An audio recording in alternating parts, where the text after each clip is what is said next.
Des fleurs au sol et un cœur brisé. Notre loser vient de se faire larguer. T'es un sosie de Sung Jinwoo, fauché comme un clochard et faible. Arrête de me chercher, déchet. Il y a 5 minutes, je sortais du donjon pour vendre mon butin. Tous les losers me regardent avec suspicion. Je suis juste... Ce type s'approche et me dit « Éloigne-toi. Tu peux pas te le permettre et tu pues. » Boum. Regarde ma grosse épée, espèce de con.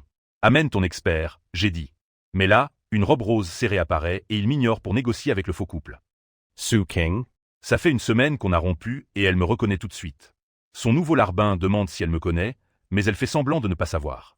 Mais comme j'ai dit son nom et qu'il veut se faire humilier, il se précipite pour briser l'épée que je comptais vendre. Plein, sa prétendue épée légendaire, se brise. Aïe Greco, ton épée, c'est vraiment de la daube, non? Je dis. X-Beach se moque du loser. Quoi? T'as pas dit qu'elle valait cher? La gestion de sa colère, c'est pas son fort. Il se jette pour me frapper, mais il se décale et enchaîne, mais tout me semble lent. Ce type est un mineur rank, comment il esquive tout? Il se demande. Je ne suis pas Hisoka, mais ma mana noire est comme du caoutchouc, et le gars embrasse le sol.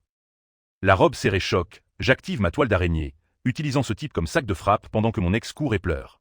Il percute le mur comme des déchets, et la petite fille découvre en temps réel le vrai sens de l'égalité des sexes. Comment un mineur rank, noyé dans les dettes il y a quelques semaines, a-t-il fait ça? Que sa famille soit morte à cause de ses prêteurs sur gage. Il bosse dur pour s'éveiller et rembourser ses dettes, mais la vie est loin d'être facile. Le voilà, plongé dans un autre donjon. Lee y risque sa vie pour connecter des pierres d'énergie. Yo mec, bosse dur et dans 35 ans tu pourras acheter un appart, dit ce ninja moche. Mais notre gars n'a pas l'air ravi de cette offre capitaliste. Surtout que ces dimensions de donjon sont mortelles pour quiconque entre. Les boomers dans la voiture parlent de notre G. Aïe Greco, c'est pas le loser dont les parents sont morts en laissant une dette folle? Oui, et il ne la remboursera jamais, il est faible comme un clochard, pense Lee. Parfois, les gens deviennent faibles à cause des règles de la société. Je vais changer ma vie. À ce moment-là, le sol tremble. La bande de boomers est perdue et effrayée. Taisez-vous, loser. On est bien. Y a pas de monstre ici. Le gars n'a même pas fini sa phrase qu'il se fait empaler. Tout le monde est choqué, ses jambes tremblent. Des monstres de haut niveau apparaissent, et c'est la panique. Il doit atteindre la sortie de la dimension, mais une flèche humaine le touche et il s'effondre. En regardant, il voit le reste de la bande monter dans la voiture et le laisser. Mais ces monstres ne laisseront pas un ninja s'échapper. Ils se jettent en avant. Tout explose. Monstres et humains, en feu. Je vois qu'ils sont faibles au feu, alors je regarde une torche à côté de moi. Juste au moment où je pense à la prendre, un monstre noir arrive pour me frapper. J'ai failli me faire déchirer, mais j'ai enfin un moyen de riposter. Je fais ridicule, mais ces monstres sont tranquilles pour l'instant. J'ai créé une... Tout a commencé il y a 10 ans, avec l'apparition des portes. Des créatures dimensionnelles, des horreurs insectoïdes et des bêtes démoniaques en sont sorties, et seuls les éveillés pouvaient les combattre. Cela a donné à l'humanité une chance de fermer les portes et de débuter une ère d'exploration interdimensionnelle. Le problème, c'est que tout le monde ne s'est pas éveillé. Dans notre groupe de protagonistes, il n'y avait que des gens ordinaires, des contribuables, des personnages de fond. Maintenant, les quelques survivants essaient désespérément de se défendre avec des débris enflammés. L'un des plus nerveux a dit que ça ne tiendrait pas. C'est alors que notre protagoniste a mentionné la salle de stockage avec beaucoup d'essence. S'il scelle l'entrée de la grotte avec du feu, il pourrait survivre jusqu'au secours. Faisant preuve de leadership, il a ordonné à tous de former un cercle pour se protéger. Ils avancèrent vers l'entrée de la grotte en repoussant les créatures. Arrivés au baril d'essence, il leur a dit de verser le liquide à l'entrée, et ils ont obéi. Une des créatures a marché sur le chemin inflammable, et notre gars a ordonné de jeter les torchers. L'essence a rapidement pris feu, répandant des flammes et brûlant un des monstres. Grâce à sa réactivité, un mineur l'a même félicité. Maintenant qu'ils étaient à l'intérieur, ils ont remarqué la disparition de 5 compagnons. Les mineurs restants semblaient prêts à le suivre, mais la grotte paraissait trop mystérieuse pour se sentir en sécurité. À l'intérieur, une statue étrange. Un des travailleurs a mentionné qu'elle avait été découverte il y a longtemps et que le superviseur avait prévu de l'emporter et de la vendre sur le marché noir, ce qui est la raison pour laquelle ils étaient là au départ.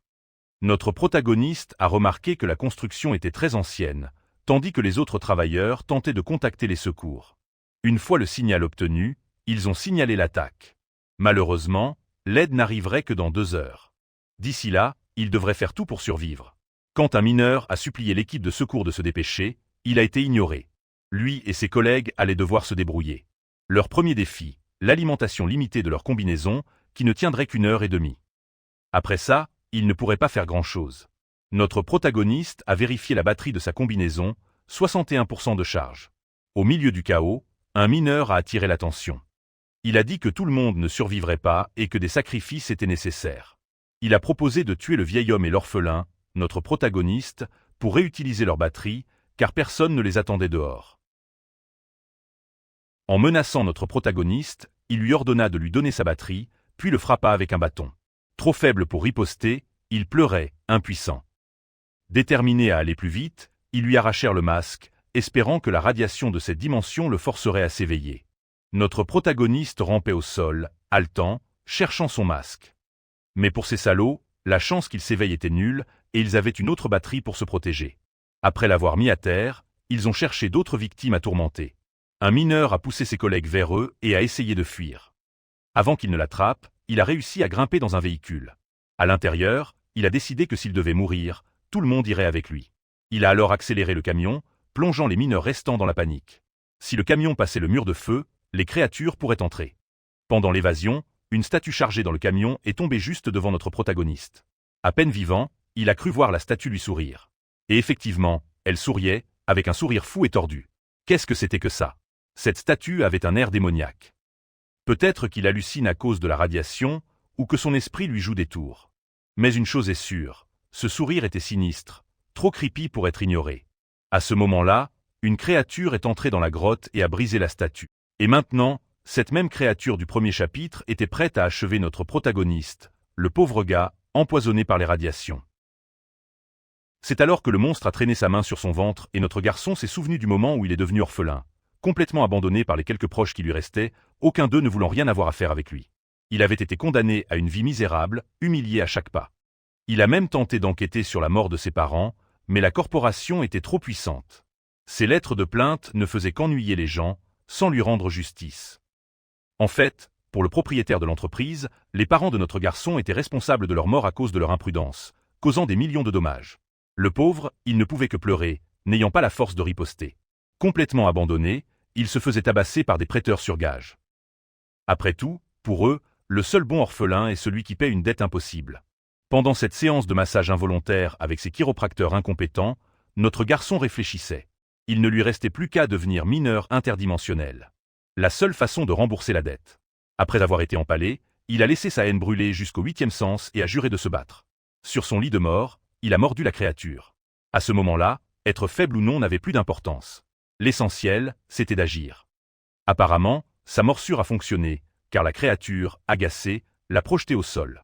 Après ce geste de bravoure, il a réalisé qu'il n'avait plus la force de rien faire. Mais cette créature des ombres, probablement liée à la statue, a remarqué son potentiel. Pour notre garçon, rien n'avait plus de sens. La statue, aussi faible que lui, était en morceaux. L'entité des ombres a proposé de le sauver en échange de son corps, tout de suite. Mais notre protagoniste avait déjà trop souffert et ne voulait pas faire un autre de ces accords ridicules. Pour lui, il valait mieux mourir et enfin avoir la paix. L'entité a tenté de le convaincre, mais il a refusé une offre si tentante, même avec peu de temps à vivre. Mais maintenant, le choix ne lui appartenait plus. Le système des ombres s'est activé. Avant que la créature ne l'écrase, elle a senti quelque chose de mauvais. Une énergie sombre et malveillante a envahi l'air, la forçant à s'agenouiller. L'entité des ombres avait pris son corps. Son premier acte fut de faire regretter à cette créature d'avoir brisé la statue. Un énorme pied d'ombre s'est abattu et l'a écrasé dans un geste de vengeance. Les autres créatures, effrayées, ont prouvé leur stupidité en choisissant d'attaquer l'une d'elles. Avant même qu'elle ne puisse s'approcher, elle ne pouvait rien faire. L'entité des ombres a trouvé le goût de cette chose absolument dégoûtant. Maintenant complètement rétablie, elle a tourné son attention vers ces mineurs de malheur. Elle se demandait ce qui arriverait à notre protagoniste s'il rendait son corps à son véritable propriétaire. La terre plate, mon ami, ne tourne pas, elle bascule. Les mineurs qui avaient tenté de tuer notre garçon étaient à genoux, suppliant pour leur vie. L'un d'eux a même eu le culot de dire que sans avoir arraché la masse à notre garçon, il ne se serait jamais réveillé. Peut-être qu'il devrait être reconnaissant, mais pour lui, pas de gratitude envers ses Crips. Ça l'a encore plus mis en colère. Il a décidé de mettre les mineurs au sol, et l'un d'eux lui a demandé de tout laisser tomber. Notre protagoniste les a laissés s'enfuir, offrant même son aide, puis a arraché le masque du premier salaud. Quelques instants plus tard, 2 d'entre eux étaient complètement exposés et la radiation a commencé à faire ses effets. Les mineurs restants étaient terrifiés par les capacités de notre protagoniste. S'approchant de ceux qui n'avaient pas été hostiles dès le départ, il leur a remis les batteries prises à ceux qu'il venait d'exécuter. L'entité des ombres a murmuré à son oreille, lui disant d'abandonner toute cette compassion inutile, car cela ne ferait que lui attirer des ennuis. Notre garçon a dit à l'entité de se taire, n'aimant pas recevoir d'ordre de strangère. L'entité a répliqué qu'elle avait hâte de voir s'il agirait toujours ainsi quand sa vie serait en jeu dehors de la grotte. Il a remarqué encore plus de créatures. Et pour la première fois depuis qu'il avait obtenu ses pouvoirs, notre protagoniste a hésité. Ce nombre écrasant pourrait être un vrai problème. L'entité des ombres lui a suggéré de rendre son corps à nouveau, promettant d'éliminer ces créatures en un clin d'œil. Maintenant qu'elle était en lui, il a remarqué que ses jambes tremblaient comme bâmues dans le vent. Il était temps d'agir. Plongeant dans le combat, il a dit qu'il n'aimait pas recevoir d'ordre. La bagarre a enfin commencé. Il se déplaçait avec l'agilité de Spider-Man et la force de Superman, mais les créatures étaient rusées. Elles attaquaient par derrière, il sautait et faisait des saltos, réalisant que ses réflexes s'étaient aiguisés. Mais elles restaient dangereuses. L'entité des ombres a dit qu'il était inutile s'il ne comptait que sur sa force brute. Stucky a concentré son pouvoir dans une main et a frappé une créature de toutes ses forces, ordonnant à l'entité de se taire. Il a alors réalisé à quel point il était devenu plus fort, mais la créature était toujours debout. Tout ce qu'il voulait, c'était une arme dans une main. À cet instant, une dague d'ombre est apparue. Notre garçon allait devenir un boucher de créatures. Avec sa nouvelle force et agilité, il a abattu un ennemi, le remplissant de joie car il pouvait enfin mettre fin à ces monstres hybrides une bonne fois pour toutes. Il a alors compris qu'il était éveillé. Mais alors qu'il rêvassait comme une fille de 13 ans pensant que tout était parfait, un coup dans le dos le ramena à la réalité, et il contre-attaqua la créature. Cela lui rappela qu'il restait encore beaucoup à tuer. Heureusement, il avait la force de répondre à chaque attaque. Après quelques minutes, il a vu que les créatures étaient mortes et notre garçon était à bout de souffle. Il s'est allongé par terre pour reprendre son souffle, car c'était brutal. Puis, le système lui a annoncé qu'il s'était éveillé, maintenant de rang E.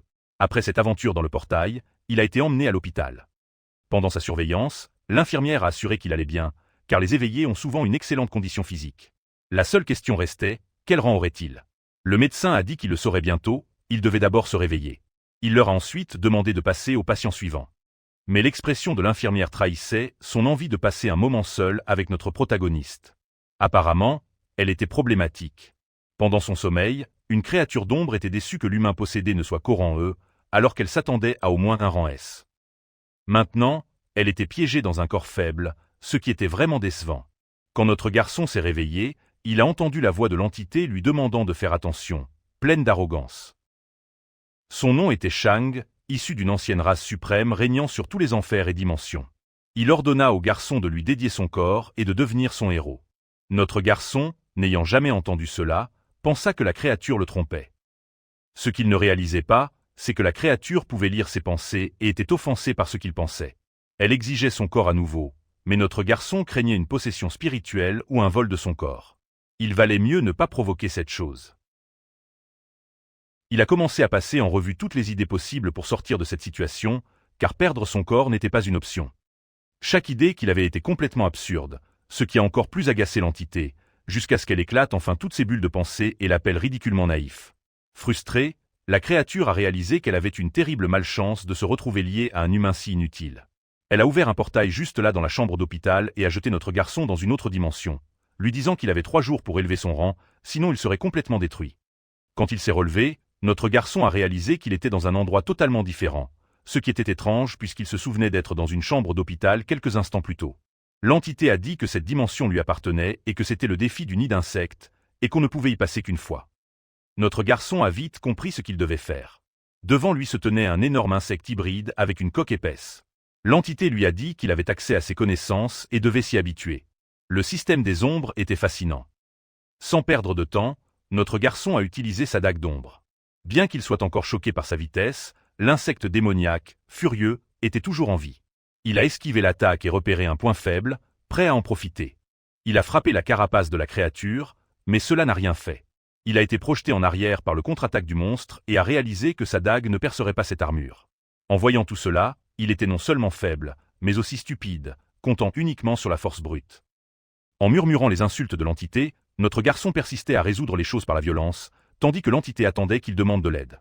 Après plusieurs coups, l'insecte a perdu patience et a libéré une onde de choc dévastatrice, le projetant à travers la zone. L'entité a tenté de le faire réagir, et c'est alors que Lee a vu du sang de la créature sur son épaule. Il avait blessé son ennemi. Maintenant, il connaissait le point faible du monstre, mais l'insecte était furieux contre lui. Malgré tout, il a décidé de tuer cette chose, quoi qu'il arrive. Cela a surpris l'entité, voyant cet humain faible et inutile utiliser soudainement le pouvoir du sens des ombres. On aurait dit que notre protagoniste avait bu à la fontaine du pouvoir narratif. Il pouvait maintenant trancher la carapace du monstre. Avec sarcasme, l'entité a commenté qu'il avait fait tout ça juste pour couper une patte de l'insecte. Clairement, il devait être une honte pour sa famille. Notre garçon a répliqué que frapper les points faibles était plus facile que l'entité ne le pensait.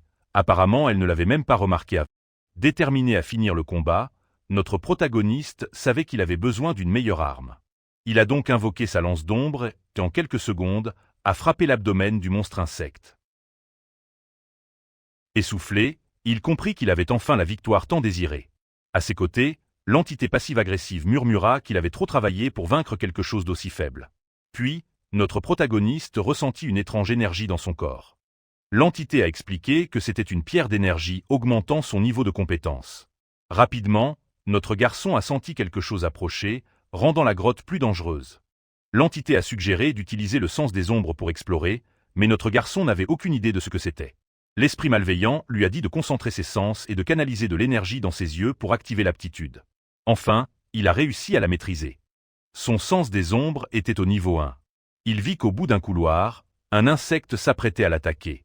Heureusement, il esquiva tous les projectiles et en voyant la destruction, comprit qu'ils étaient probablement empoisonnés. Maintenant, il devait éviter chaque attaque, ce qui l'agaçait. Même avec ses sens aiguisés, les attaques venaient aussi par derrière, mais grâce au coup de pouce narratif, il les esquiva toutes. Sous pression, il a dit à l'entité que ce sens des ombres semblait inutile. L'esprit maléfique a rétorqué que le problème, c'était lui, pas l'aptitude. La compétence était incroyable, mais il était faible. Cette insulte a rendu notre garçon furieux, et il a décidé de rassembler plus d'énergie en éliminant ces monstres. La vérité, c'est que l'esprit passif-agressif était impressionné qu'un éveillé de rang puisse contrôler cette capacité si facilement. Les choses devenaient de plus en plus intéressantes. Grâce à ses sens surpuissants, il avait la vision d'un prédateur traquant ses ennemis dans la forêt. Grâce à cela, il a compris à quel point il était en infériorité numérique, ce qui l'a rendu nerveux. L'esprit attendait un peu de détermination de sa part. En quelques secondes, tous les insectes se sont jetés sur lui. L'entité a remarqué que notre garçon avait trouvé une position idéale sur le champ de bataille, ce qui signifiait qu'il pourrait tenir un peu plus longtemps. Perdant patience, il a explosé son énergie, tranchant les ennemis. L'entité maléfique a compris qu'il venait de débloquer la deuxième étape du sens des ombres. Une surprise, car le garçon, jugé faible, utilisait des capacités ridicules. Bien que de plus en plus d'ennemis arrivent, notre garçon remarque que les insectes se déplacent de plus en plus lentement, sans comprendre qu'il est en réalité plus rapide. Avec ses sens aiguisés, il voit des points lumineux sur leur corps, indiquant leur faiblesse. L'entité passive-agressive a expliqué qu'une fois que son aptitude identifiait les points faibles, ses attaques pouvaient contourner n'importe quelle défense. Plantant ses dagues dans le sol, Lee a fait jaillir plusieurs pics d'ombre pour empaler chaque insecte. Grâce à tout cela, il a absorbé plusieurs pierres d'énergie, renforçant encore sa compétence. Maintenant qu'il voyait clairement chaque point faible, le travail devenait de plus en plus facile. Notre garçon a traversé la nuée d'arthropodes, prouvant qu'il était plus efficace que n'importe quel pesticide. Soudain, il a dû esquiver. Un insecte était si rapide qu'il a failli perdre la tête. Il a vite compris que ce scarabée était différent. Pour réagir, il a transformé sa dague en fouet, surprenant l'entité malveillante. Maintenant qu'il avait une nouvelle arme, notre garçon a réussi à piéger ce maudit scarabée, et en quelques secondes, il lui a arraché la tête. Tout en étant encore attaqué par les autres insectes qui voulaient mettre fin à sa vie. Et notre garçon était plus qu'heureux de leur accorder leurs souhaits, ouvrant les abdomens de chacun de ces stupides arthropodes. En absorbant de plus en plus de pierres d'énergie, sa compétence continuait d'augmenter. Avec le nombre d'ennemis qu'il attaquait, notre garçon pourrait vraiment passer au niveau supérieur. En voyant tout cela, l'entité devenait plus optimiste. Peut-être que cet humain inutile avait du potentiel. Sa maîtrise des ombres grandissait rapidement, une bonne nouvelle. Le revers de la médaille, c'est que ces techniques d'ombre consommaient beaucoup d'énergie mentale. Au milieu du combat, notre héros remarqua que sa vision devenait floue. Pas bon du tout. En reprenant son souffle, il a été frappé par derrière par un arthropode avide de le mordre. Après ça, notre garçon était déterminé à ne pas mourir dans cette grotte. Il lui restait 15 minutes. Pour se motiver, il se rappelait des salauds qui l'attendaient dans le monde réel. Il était convaincu que la mort de ses parents était injuste et devait se venger d'au moins une demi-douzaine d'eux. Avec le temps, il massacrait les arthropodes dans une fureur, faisant grimper sa progression. Jusqu'à ce que finalement, les seules choses restantes sur le sol soient les restes déchiquetés de ces insectes arrogants. Notre garçon s'est assis sur un trône fait de cadavres, décidant d'une seule chose. Faire en sorte que chaque personne qu'il a jamais méprisée demande pardon. L'entité sombre a compris que la haine humaine s'accordait parfaitement avec les pouvoirs d'ombre, expliquant le potentiel du garçon. Mais son temps était compté, il devait passer au niveau supérieur. Peut-être qu'il essayait déjà de canaliser son énergie pour une dernière attaque, et c'était son plan. Invoquant la puissance de ses ombres, avec 2 secondes restantes, il était prêt à porter un coup dévastateur aux insectes. Mais cela a-t-il fonctionné? On le découvre tout de suite. Juste avant la fin, il n'avait toujours pas touché une créature. Heureusement, avec une seconde restante, il en a tué assez pour passer au niveau GI. Complètement essoufflé après la bataille et s'étant poussé à fond, il a même reçu des félicitations passives-agressives de l'entité sombre. En scrutant le champ de bataille, il a vu une épée brisée. L'entité a expliqué que ce terrain d'entraînement avait été utilisé par sa tribu et que, selon les normes humaines, cette arme était au moins de rang. Mais en la ramassant, notre garçon a réalisé que ce n'était pas une dague, mais une porte. L'entité lui a dit qu'en comparaison de ses capacités d'ombre, ces armes abandonnées n'avaient aucune valeur. Pourtant, notre garçon a décidé de toutes les ramasser, pensant qu'elles pourraient lui être utiles un jour. Cela a intrigué l'entité, et il a avoué qu'il n'haïssait pas le capitalisme autant qu'il le disait. Il comptait les vendre plus tard. Seuls les éveillés de rang D et plus peuvent vendre de l'équipement, alors il devait s'enregistrer. En arrivant, il était furieux de voir qu'il était toujours rang E. La secrétaire a dit à notre garçon que ses attributs étaient très bons, mais qu'aucune fluctuation d'énergie n'était détectée, ce qui expliquait son enregistrement en rang E. En revanche, en tant que mineur, il a eu une augmentation de 15%. Dehors, notre garçon a admis que le système d'ombre était incroyable, et l'entité lui a expliqué que la perception humaine était trop limitée pour en saisir le potentiel. Il a compris qu'il pouvait en profiter, mais vendre toutes ses armes et outils s'annonçait compliqué. Sa seule option était le marché noir. Pour l'entité, c'était une façon de vivre intrigante. En arrivant, les habitués louches l'ont tout de suite remarqué. Ses vêtements le faisaient passer pour un nobody. L'entité, observant l'atmosphère, a remarqué que les humains étaient des clowns qui rassemblaient des pierres magiques pour les mettre dans des armes médiocres, croyant avoir créé l'incroyable. Elle a même reproché à notre garçon d'en faire partie. Un des voyous traînants l'a demandé ce qu'un mineur faisait ici, puis a tenté de le chasser. Notre garçon, fier, a demandé si c'était ainsi qu'on traitait les clients. FR, il a alors révélé l'artefact, montrant une dague qui était en réalité une épée pour quelqu'un de 10 mètres. Les gens autour étaient choqués, et un couple suspect s'est approché. La fille n'était pas contente d'être dans cet endroit sale. FR, l'homme avec elle était un éveillé de rang D, tandis qu'elle n'était qu'une figurante. Le marchand l'a reconnu comme un client important et a décidé de bien le traiter, car l'argent parle là-bas. FR, en inspectant l'épée apportée par notre garçon, le marchand remarqua son bonus d'attaque, idéal pour les éveillés de rang D. C'est alors que notre protagoniste entendit le nom de l'homme, King, et reconnut la femme. FR, flashback. Devenu orphelin, il avait aussi été abandonné par elle, car il ne lui restait que des dettes. La fille était partie chercher quelqu'un pour payer ses factures. Les autres éveillés, surpris, ont demandé s'ils se connaissaient. Elle a menti, disant qu'elle ne traînait pas avec des gens de la classe inférieure. FR. Après ça, le marchand a commencé à maltraiter notre garçon, car il était trop familier avec la femme d'un client important. Ce client a voulu intimider notre protagoniste, prêt à l'attaquer avec son épée à bonus d'attaque pour montrer qui commandait. FR. Il a frappé, mais notre garçon s'est caché derrière l'énorme épée qu'il avait apportée à vendre, et l'artefact était si solide que l'épée brillante de l'attaquant s'est brisée en 1000 morceaux. Notre garçon lui a dit que le vrai déchet sur ce marché, c'était l'arme que cet imbécile tenait. FR. La fille qui a tout vu n'a pas compris ce qui s'était passé et a commencé à gronder son petit ami, disant qu'il lui avait dit que cette épée était puissante, donc il ne devait pas être humilié comme ça. FR. Maintenant, après avoir perdu son arme coûteuse et humilié devant sa petite amie, le chasseur furieux a chargé notre protagoniste. FR. Pauvre gosse. Notre garçon a remarqué que cet idiot était plus lent que les insectes qu'il avait combattus. Pourtant, confiant, l'attaquant a complimenté ses réflexes, pensant que c'était de la chance. Puis il a enchaîné les attaques, mais toutes ont échoué. FR. Notre garçon a compris que les attaques étaient vraiment pathétiques. Même les insectes qu'il avait battus auparavant auraient eu honte de combattre quelqu'un d'aussi faible. Pendant ce temps, l'autre combattant éveillé devenait de plus en plus furieux, pensant qu'il affrontait un pauvre mineur orphelin, endetté et sans rien. FR. Cela ne faisait qu'accroître sa colère. Peu importe la force de ses frappes, il ne parvenait pas à toucher notre protagoniste. Finalement, notre garçon a perdu patience et a lié les poings de l'idiot avec ses ombres, l'empêchant de bouger. FR. Avec un regard sadique, notre protagoniste a décidé de remettre ses figurants à leur place. Il a tiré sur son fouet d'ombre, écrasant le gars au sol comme un sac à ordures. Humilié, l'homme a essayé de se relever lentement, aidé par sa petite amie figurante. FR. Pour notre garçon, le gars ressemblait à une colombe en laisse, attachée par un collier d'ombre. Malgré l'humiliation, l'imbécile a décidé de se ridiculiser encore plus en chargeant à nouveau, déterminé à lui prendre la vie. Fr. Avant qu'il ne puisse s'approcher, un homme puissant du marché noir est apparu, ordonnant d'arrêter le combat. Il n'aimait pas ce qu'il voyait. Bien que cet imbécile fût un client fidèle, il ne tolérait pas les problèmes dans son magasin. Ce boss de la mafia s'appelait Juan, un éveillé de Randé. Fr. La fille qui avait quitté notre protagoniste a dit que Dan Minet avait insulté son petit ami et brisé son épée, d'où l'attaque. Cela a rendu le boss curieux, face à un mineur, ce qui était incroyable. Fr. Il voulait savoir si l'épée que tenait notre garçon pouvait vraiment briser une arme de cette qualité. Notre protagoniste a dit qu'il ne faisait que se défendre. L'épée de l'idiot s'est brisée durant l'attaque, ce n'était pas sa faute. Le boss a alors demandé à son client fidèle si c'était vrai. Fr. Apparemment, les deux se connaissaient bien pour chuchoter quelque chose de louche, planifiant de piéger notre protagoniste. Avant cela, le boss a tenté de jouer le médiateur, promettant de gérer la situation équitablement. Poliment, il a demandé à inspecter l'épée.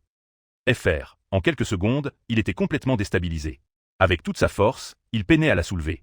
Elle devait peser des centaines de kilos. Non se demandait comment ce mineur orphelin et endetté pouvait la manier si facilement. Fr. Curieux, il a demandé comment un si médiocre avait obtenu un objet si précieux. Mais notre garçon, sûr de lui, a demandé depuis quand le marché noir se souciait de l'origine des objets. Le boss a compris qu'il ne pouvait pas le duper et a dit qu'il était juste curieux. Fr. Notre protagoniste a décidé de jouer le jeu, révélant qu'il avait trouvé l'épée en minant. Cela a convaincu le boss qu'il n'était qu'un mineur. Il a dit que l'épée était solide et durable, sans enchantement, donc pas très précieux. Fr. Contrairement à l'épée de son client, qui valait des millions, il a fait une offre qu'il qualifiait de juste et amicale. Fr. Comme notre garçon n'était qu'un mineur, il achèterait ce morceau de ferraille à un prix juste pour compenser les pertes du client, le présentant comme un acte de charité. Fr. Après avoir entendu l'offre, le client fidèle a accepté, disant à notre protagoniste qu'il lui pardonnerait sa dette. Puis, il s'est tourné vers sa petite amie, affirmant que si l'idiot refusait, il vendrait ses organes pour au moins 2 millions. C'est alors que notre protagoniste a compris qu'il était piégé. Fr. Il devait tout planifier en feignant de négocier. Maintenant qu'ils étaient tous coupables, il était temps de s'amuser. Déchaînant ses ombres sur le marché noir, il a montré qu'il n'était pas celui à craindre. Le boss de la mafia et ses gardes du corps s'approchaient, prêts à l'abattre. Fr. Juan a dit à son client fidèle que le combat était fini et a proposé d'aller discuter des bénéfices de la vente future dans un endroit plus privé. Mais il ne s'attendait pas à voir un de ces hommes passer au-dessus de lui comme un sac de pommes de terre. En se retournant, il s'est inquiété. Fr. Ses gardes du corps étaient battus sans pitié. Ils voyaient notre protagoniste donner des coups de pied aux figurants comme à des ballons. L'un d'eux a été lancé vers le client fidèle, qui a esquivé et donné un coup de pied au pauvre homme. Fr. Maintenant que notre garçon avait eu raison des gardes inutiles, il était temps de confronter les vrais ennemis. Inquiète, son ex se demandait quand ce mineur avait appris à bouger ainsi, tandis que son petit ami voulait l'abattre. Fr. Chargeant à nouveau, il a crié qu'en face d'un éveillé de Randé, notre protagoniste n'était rien. Mais avant qu'il ne s'approche, notre garçon a recouvert sa main de pouvoir d'ombre et a violemment giflé son ennemi, le blessant. Cela n'a fait qu'augmenter la colère du petit gâté. Fr. Il n'avait jamais été frappé par son père, et voilà qu'un autre homme l'avait giflé. Désormais déterminé à tuer notre protagoniste, il lança plusieurs rafales d'énergie, mais aucune ne perça ses défenses. Ce n'est qu'alors que l'imbécile comprit que ses capacités étaient inutiles. Fr. Notre garçon s'est approché calmement d'eux, prêt à leur donner une leçon, tandis que son ex-petit ami paniquait. Ils furent piégés dans des toiles d'ombre, une de ses capacités. Fr. Coincé, l'idiot a pensé que notre protagoniste devait être au moins de rang C, peut-être B. Mais Lee a précisé qu'il n'était qu'un éveillé de rang E, enregistré comme mineur. Levant une main illuminée par l'énergie d'ombre, il s'apprêtait à gifler son rival. Fr. Avant que le coup ne touche, le petit gâté a tenté de se défendre en disant qu'il était lié à des requins de la finance. Malheureusement, ce sont les mêmes qui voulaient faire payer une dette impossible à notre protagoniste, ce qui a accru sa colère. Puis il a commencé à frapper l'imbécile sans pitié. Fr. Après cette humiliation, il l'a repoussé, faisant tomber son ex-petit ami. Celui qui a tenté de le tuer n'a pas seulement été humilié. Pour lui, ces scélérats, qui côtoient des requins de la finance, sont ceux qu'il déteste le plus. Fr. Après avoir dit cela, il a failli être attaqué par derrière par Wang. Mais notre protagoniste l'a fixé, libérant toute sa puissance, terrifiant ainsi tout le monde. Fr. Face à la situation, le pauvre imbécile battu par notre protagoniste était prêt à offrir de l'argent pour être épargné. Mais notre héros n'aimait pas l'offre, trop petite. Il a décidé de le frapper encore et lui a dit qu'il serait pardonné après 50 plaques. C'est alors que le type désespéré a proposé sa carte noire, disant qu'il y avait 5 millions de wons dessus, de quoi le calmer. Notre héros a vite compris que cet argent venait d'extorquer des innocents, comme ses parents, ce qui l'a rendu encore plus furieux. En lâchant le corps au sol, notre héros a dit que cet argent n'était qu'une juste compensation après avoir été extorqué par des requins.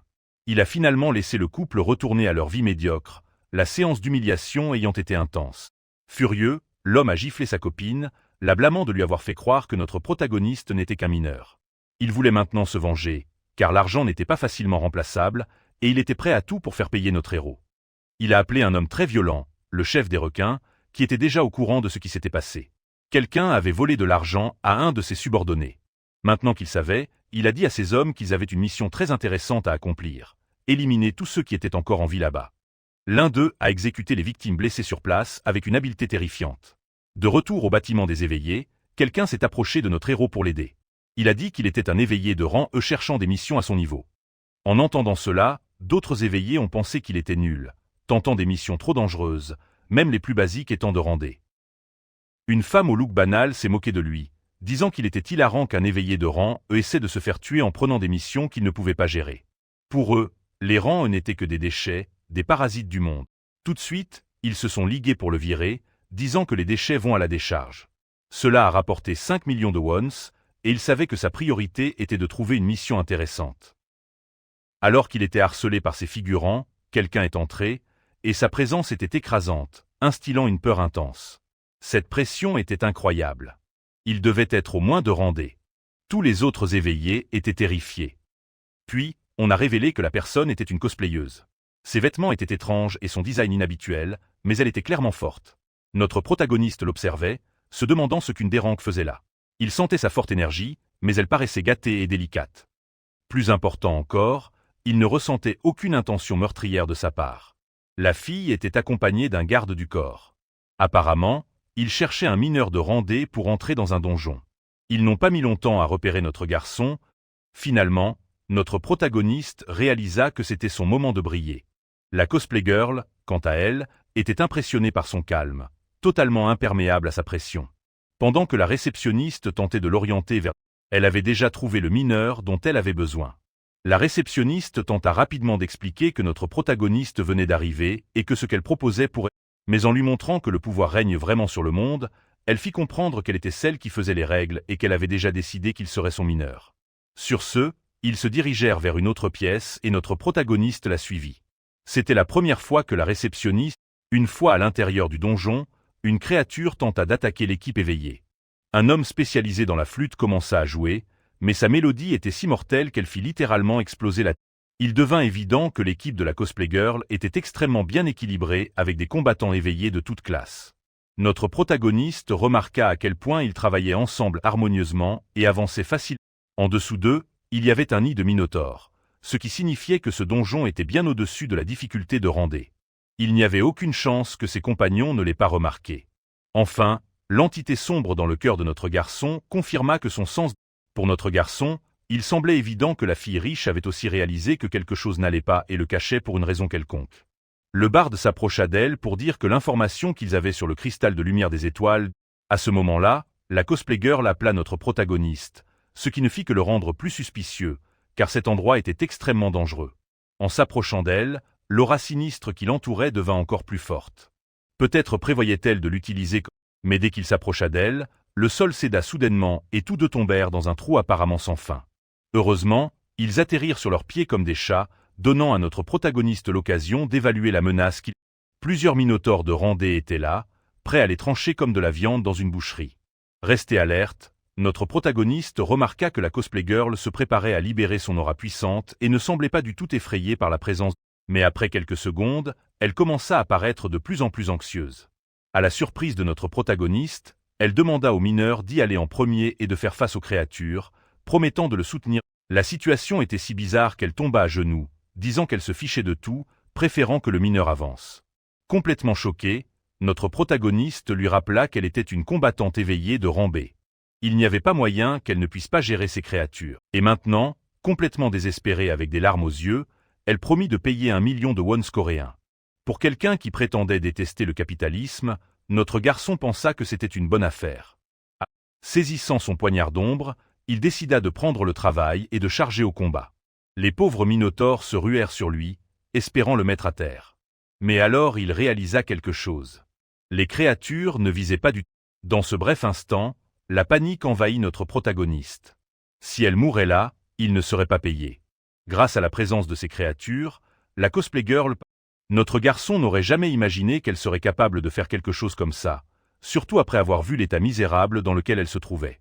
Mais maintenant qu'elle avait utilisé sa technique, c'est alors que notre protagoniste intervint pour sauver la situation, abattant la créature avec l'un des artefacts qu'il avait récupérés dans la première grotte. Maintenant, il était prêt à se venger de ces monstres. Mon Dieu, si l'on regarde de près cette scène, en jetant un coup d'œil à la cosplay girl, il réalisa qu'elle s'enfuyait déjà du combat, comme si elle était terrifiée. Mais pour notre garçon, ce n'était pas un problème. Tout ce qu'il avait à faire était de trancher ces monstres en morceaux. Pendant ce temps, essoufflée, elle commença à reprendre son souffle, pensant qu'elle était enfin libre du danger, sans réaliser que le mal se rapprochait encore. Elle sentit l'odeur d'urine de taureau et, à sa grande surprise, elle se retrouva de nouveau acculée. Les monstres ne la craignaient. Notre protagoniste savait qu'elle était capable de se défendre, mais il ne comprenait pas pourquoi elle continuait à fuir, se protégeant de chaque attaque. Elle leva la main vers son visage, activant Ce petit bracelet créa un grand champ de protection autour d'elle, et encore une fois, la créature fut repoussée. Mais après cela, l'artefact se brisa, et notre garçon réalisa qu'elle avait compté uniquement là-dessus pour survivre. En s'approchant d'elle à nouveau, il comprit que, mais ayant son secret exposé, elle lui dit qu'il ne pouvait le dire à personne. Et étant l'opportuniste qu'il était, il lui fit savoir que garder des secrets avait un prix supplémentaire. Ce qu'il ne comprenait pas, c'était pourquoi les créatures, grâce à toute l'expérience qu'il avait acquise, notre garçon poussa son sens des ombres au niveau 2, l'utilisant pour scanner les environs. Le comportement de ces créatures était complètement anormal. Elle suivait, alors qu'il tentait de défendre à la fois lui-même et la cosplay girl, elle l'appela. Peu importe ce qu'il faisait, les créatures avançaient, frénétiques et désespérées de goûter à la chair humaine. Et notre garçon, ce qui compliquait les choses, c'était qu'il ne pouvait pas utiliser ses compétences les plus destructrices car il devait protéger la fille. Elle pourrait se retrouver prise dans le feu croisé. Mais ensuite, il remarqua que la silhouette, utilisant les ombres comme outil, il décida de donner à cette personne exactement ce qu'elle voulait. Marchant vers les créatures après les avoir immobilisées, il annonça que la cosplay girl était complètement sans défense, ayant déjà utilisé tous ses artefacts. En entendant cela, la fille ressentit un mélange d'embarras et de peur. Il n'aurait pas dû dire cela à voix haute. Alors que notre garçon se précipitait, l'assassin pensait qu'un simple mineur pourrait ruiner son plan, mais maintenant il avait la chance de l'achever alors qu'elle était complètement incapable de se défendre. Couteau à la main, il s'apprêtait à lui ôter la vie, blâmant la fille et son père pour tout ce qui s'était passé. Mais avant qu'il ne puisse porter le coup fatal, espérons qu'il sait écrire avec l'autre. Et à la surprise de personne, il s'avéra que c'était le barde de l'équipe de la cosplay girl, celui dont le jeu de flûte était si mauvais qu'il pouvait faire exploser les têtes des monstres. C'était lui qui était derrière tout ce qui se passait dans le... Après avoir été exposé, le barde commença à sourire comme un fou. Perdre face à un simple mineur le rendait fou. Rassemblant tout son pouvoir, il fit comprendre qu'il était loin d'être vaincu. Des lignes d'énergie se répandirent. Puis, irradiant une aura violente, le barde se prépara à libérer le véritable potentiel et à éveiller celui qui commande les monstres. Notre protagoniste réalisa immédiatement que ce type devait être de Rancé, tandis que la cosplay girl restait là, choquée. En même temps, toute la zone devenait plus dangereuse. De la lave en fusion commença à remonter à la surface du sol de la grotte. Notre garçon ne s'attendait pas à affronter un adversaire de... Devant eux se tenait un minotaure de lave, un monstre de Rancé qui avait l'air brutalement puissant. La bête rugit et chargea pour attaquer. Ne voulant pas mourir là, notre garçon invoqua sa barrière d'ombre, mais l'impact fut si dévastateur qu'il fallut... Réalisant que sa barrière avait été partiellement brisée, notre garçon commença à ressentir la peur s'installer. Une partie de sa peau avait été brûlée par l'attaque de la créature, ce qui laissa la cosplay girl profondément... Face au danger, notre garçon prit sa main et lui dit de s'accrocher. Ils se mirent à courir. La fille, confuse et à la traîne, faillit se faire frapper par l'attaque de la créature, mais il utilisa ses ombres pour lier le monstre enragé. Cela leur donna juste assez de temps pour s'échapper. Jetant un coup d'œil par-dessus son épaule, il dit à la cosplay girl de bien faire attention. Une fois dans le labyrinthe, elle devait courir tout droit, quoi qu'il arrive. Inquiète, elle demanda ce qu'il comptait faire. Et, après tout, il voulait toujours son paiement. Il souhaita en silence qu'elle trouve un endroit sûr pour se cacher, promettant qu'il la rejoindrait bientôt. Une fois seul, notre protagoniste pouvait se concentrer sur le combat comme il... Transformé en minotaure enflammé, le bar était furieux. Il n'avait aucune idée de l'endroit où sa proie était partie. C'est alors que notre garçon se révéla, se moquant de la rage insensée de la créature. Enragé, le coup s'écrasa dans la grotte, provoquant des ondes de destruction. Notre garçon esquiva et contre-attaqua immédiatement, frappant avec précision les articulations de la créature. Mais il ressentit. Le bar riait, disant que notre garçon devait être un idiot d'essayer de couper à travers la pierre avec un si pathétique poignard. Furieux, il frappa à nouveau, éclaboussant de la lave partout. Réalisant que ce combat ne se passerait pas bien dans cet espace ouvert, mais la chasse ne pouvait pas durer éternellement, et le Minotaure le savait. Notre protagoniste appela alors toute la puissance des ombres, car peu importe la force d'un adversaire, il y avait toujours un point faible. Pendant qu'il cherchait cette vulnérabilité, il s'approcha dangereusement et lança un coup fatal, mais rata. Enfin, notre protagoniste l'aperçut, le point faible du monstre juste sur son dos. Il leva son épée, prêt à porter un coup dévastateur, mais avant, le bar savait exactement ce qu'il prévoyait, et il n'allait pas le laisser faire si facilement. Après avoir porté son dernier coup, notre garçon dit à la créature que ses tours ne fonctionnaient plus, bien que la puissance de cette monstruosité soit toujours terrifiante.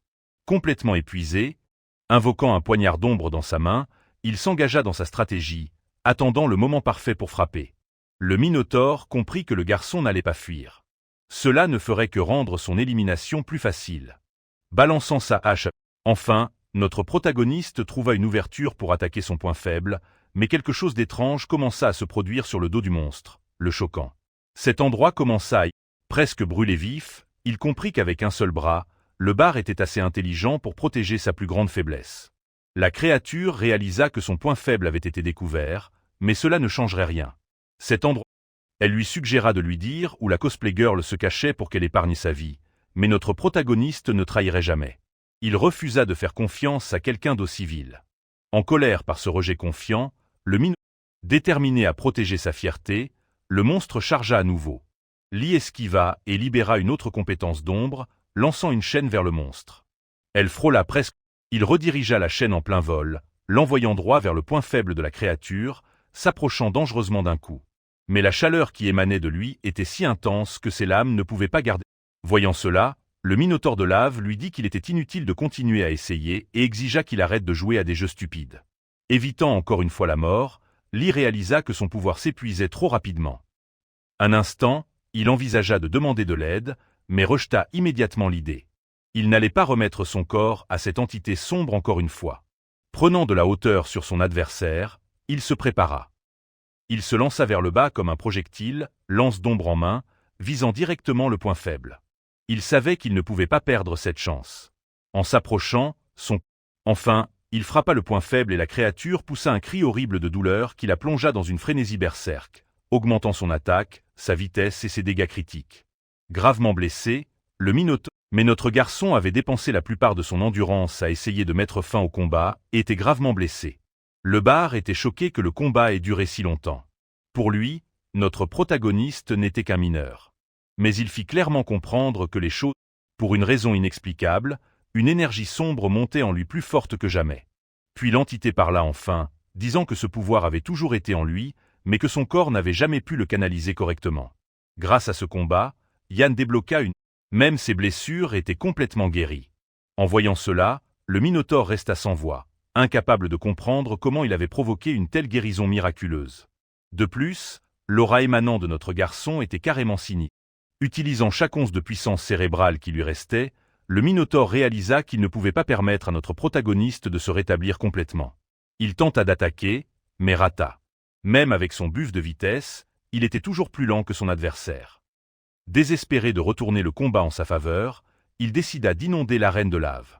La roche en fusion se précipita vers notre garçon et le Minotaure commença à célébrer ce qu'il pensait être sa victoire. Ce n'est qu'alors qu'il réalisa que quelque chose avait terriblement mal.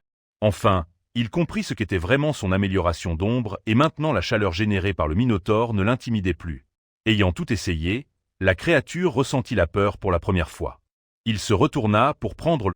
Bien plus fort qu'avant, il chargea avec une confiance totale, déterminé à finir cela rapidement. Son poignard d'ombre était si puissant qu'il tranchait la pierre comme du beurre.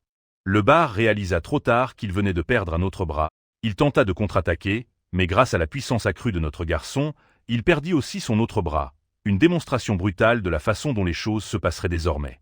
Toujours pas à court de tours, tant qu'il y avait de la lave dans les parages, il pouvait guérir indéfiniment, ce qui signifiait que les attaques de notre garçon seraient inutiles. Mais entendre cela ne fit que faire sourire notre protagoniste. Maintenant, il pouvait mettre cette régénération. En colère que le garçon l'ait remarqué, la créature attaqua à nouveau. Mais avant même qu'elle ne termine son premier coup, ses bras furent à nouveau brisés. Sachant que la défaite approchait, elle continua à se battre jusqu'à ce que... C'est alors que notre protagoniste lui dit qu'elle avait atteint sa limite et qu'elle devrait simplement abandonner. Complètement terrifié, le bar le supplia de reconsidérer. Il n'était pas nécessaire qu'il se batte à mort. Mais notre garçon, puisque cela concernait maintenant l'argent, le Minotaure tenta de négocier, disant que si la fille était remise une fois de retour en ville, il paierait 5 millions. Mais notre garçon était sûr que c'était un piège. Il n'y avait aucune garantie que le Minotaure...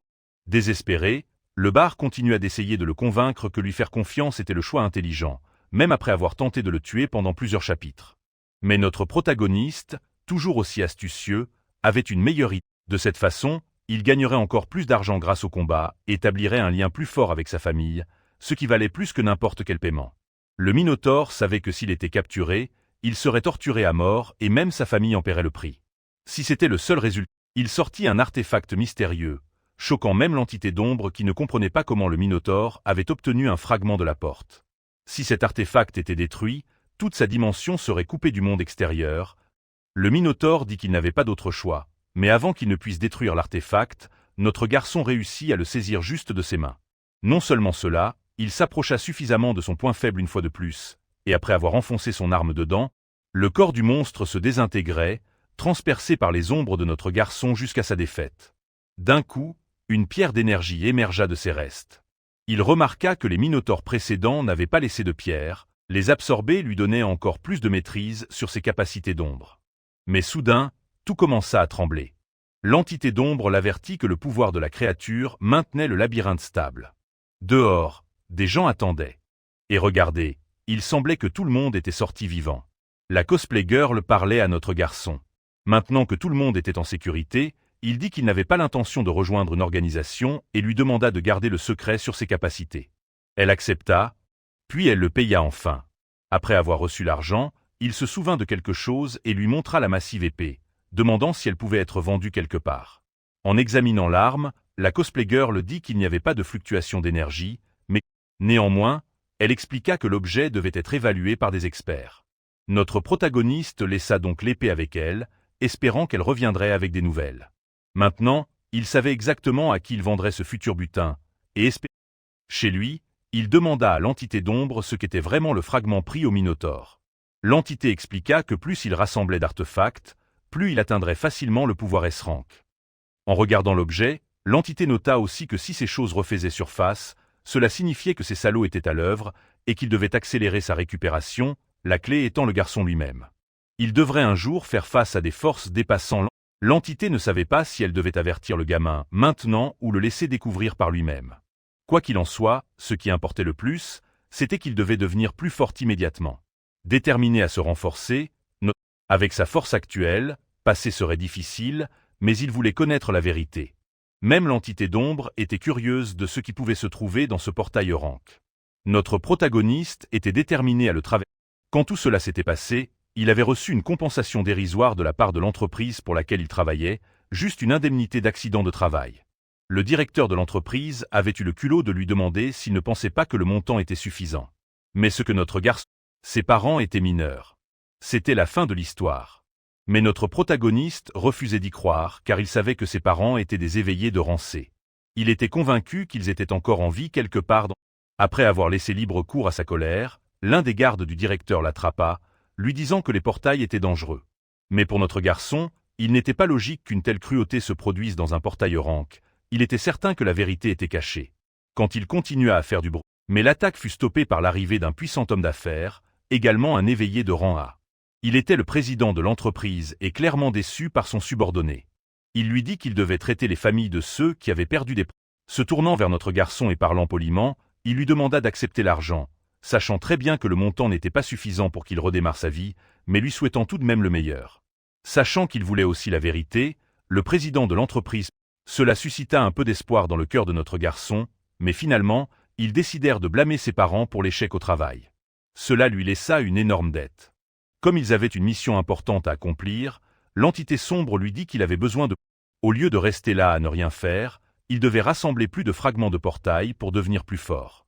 Ce n'est qu'alors qu'il pourrait accomplir ses objectifs. Notre garçon dit qu'il le savait déjà, mais comme l'énergie d'ombre ne pouvait pas être détectée, il était toujours... Le côté étrange de leur relation était que l'entité l'aidait, mais en même temps voulait prendre son corps pour elle-même. Après que Lee ait passé un certain temps à penser à des choses absurdes, l'entité devint furieuse. Mais pour notre garçon, cela ressemblait juste à une crise d'enfant, ce qui n'agaçait encore plus l'entité.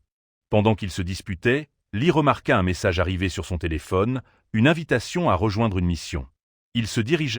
Malheureusement, il arriva un peu en retard.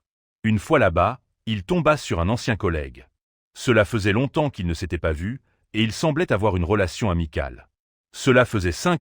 Les autres mercenaires présents s'attendaient à voir quelqu'un d'important, mais en voyant que ce n'était qu'un mineur, ils commencèrent immédiatement à le mépriser. Revenant au briefing de la mission, on leur dit qu'ils devaient trouver des cristaux de glace, des minéraux et d'autres échantillons, pour un total de 60 kg. Notre garçon entendit que la zone était interdite et que la taille de l'équipe semblait excessive. Sentant l'hostilité des autres, Lee réalisa. Il y avait même un autre Sérank présent. Tout le monde dans cette équipe inhabituelle était surveillé par un homme suspect qui semblait impatient de jouer avec eux. Il était le second du gang Lone Shark et préparait clairement. En marchant aux côtés de son ancien collègue, notre protagoniste fut interrogé sur le fait qu'il n'avait plus besoin de combinaison de protection. Il dit à l'homme plus âgé qu'il était maintenant éveillé. Cela surprit les mercenaires. Entendant certains murmurer des insultes, son ancien collègue intervint et fit clairement savoir qu'il n'était pas d'accord avec leurs bêtises. Alors qu'il traversait la zone, notre garçon remarqua que la végétation semblait avoir été intentionnellement modifiée pour faciliter. En réfléchissant à cela, quelque chose se produisit en un clin d'œil. Mais notre garçon fit semblant que rien ne s'était passé, bien qu'il fût sûr que les mercenaires l'avaient remarqué. Ses pensées furent interrompues quand l'un des mercenaires chauves ordonna aux mineurs d'accélérer, ce qui donna à notre protagoniste la parfaite occasion. Comme le terrain était inégal et plein de feuillage, il pouvait l'utiliser pour s'éclipser des mercenaires et découvrir. Il dit donc à son compagnon de lui tenir la main fermement et qu'il avait quelque chose à régler. Juste après, notre garçon se mit à courir et sa vitesse était si impressionnante que les mercenaires commencèrent à se demander si un mineur pouvait vraiment bouger ainsi. Dans leur esprit, ces deux-là n'étaient que des déchets qui mouraient sans leur protection de toute façon. Pendant ce temps, l'homme sinistre du gang Lone Shark observait attentivement ses victimes. Puis l'un des mercenaires admit qu'il avait l'impression d'être observé, mais leur chef le dismissait en disant que le chauve était juste paranoïaque. La vérité était qu'un autre de leurs compagnons avait ressenti la même chose depuis leur entrée dans la zone. L'endroit, essayant de convaincre les autres, il suggéra de retourner à la sécurité du monde extérieur. Mais pendant qu'il parlait, quelque chose d'horrible se produisit juste devant eux. Le chauve fut soudain capturé par une technique qui frappa instantanément. C'était le Blood Léopard. Sachant que le danger était imminent et voyant que leur camarade était toujours en vie, les mercenaires essayèrent de le sauver, ce qui ne fit qu'irriter encore plus le Blood Léopard. En un instant, il mit fin à la vie. L'un d'eux chargea l'attaquant, mais son bras fut attrapé et dans la seconde suivante, son corps entier fut immobilisé par des fils de sang. Il n'y avait rien que le mercenaire puisse faire. Les fils de sang le découpèrent, le dernier mercenaire survivant était terrifié et courut pour sauver sa vie, ce qui ne fit que réjouir encore plus le Blood Léopard. Loin de là, notre protagoniste était... En parlant, il demanda au vieil homme s'il avait fait des ennemis puissants, mais la vérité était que l'homme n'était qu'un travailleur ordinaire. Il n'avait même pas eu la chance de se faire des ennemis de ce genre. Ce n'est qu'alors que notre protagoniste révéla « Quelqu'un voulait s'assurer qu'aucun d'eux ne revienne jamais ». Entendre cela choqua le vieil homme. À ce moment-là, le dernier mercenaire survivant arriva. Il confronta notre garçon, l'accusant de s'être rendu compte qu'il y avait un... Au moins, il n'était pas complètement inutile, pensa notre garçon. Maintenant que ses frères avaient été sacrifiés, il comprenait enfin qu'on les traquait. Il fit même comprendre que, ne comprenant pas, le mercenaire remarqua soudain des fils de sang l'entourant, et le Blood Léopard fut impressionné qu'un simple mineur ait une telle perception. C'était grâce à notre garçon et son sens de l'ombre. Le Blood Léopard s'approcha de lui. Terrifié, le mercenaire le supplia de ne pas leur faire de mal, disant qu'ils n'étaient que des petits poissons. Le tueur répondit qu'il n'avait rien contre le mineur. Mais il précisa que le vieil homme parlait trop et qu'il avait laissé échapper des infos. Avec ses capacités, notre protagoniste avait déjà analysé ce que cet homme pouvait faire. Désespéré, Le vieux mineur jura qu'il emporterait le secret dans sa tombe et qu'il n'en avait parlé à personne. Mais avec un éclat menaçant en quelques secondes, il frappa le pauvre vieux, disant que les morts ne racontent pas d'histoire.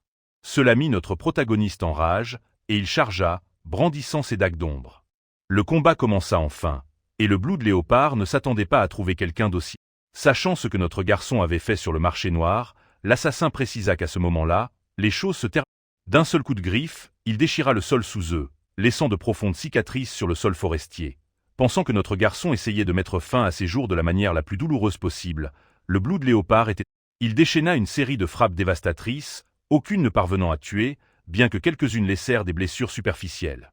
C'est alors que Lee réalisa que même son renforcement d'ombre ne suffit. Le Blood Léopard remarqua que son adversaire perdait sa concentration et profita de l'ouverture pour le projeter contre un arbre, le laissant légèrement blessé. Sachant que ce combat devenait de plus en plus dangereux, il comprit aussi que s'approcher était trop risqué.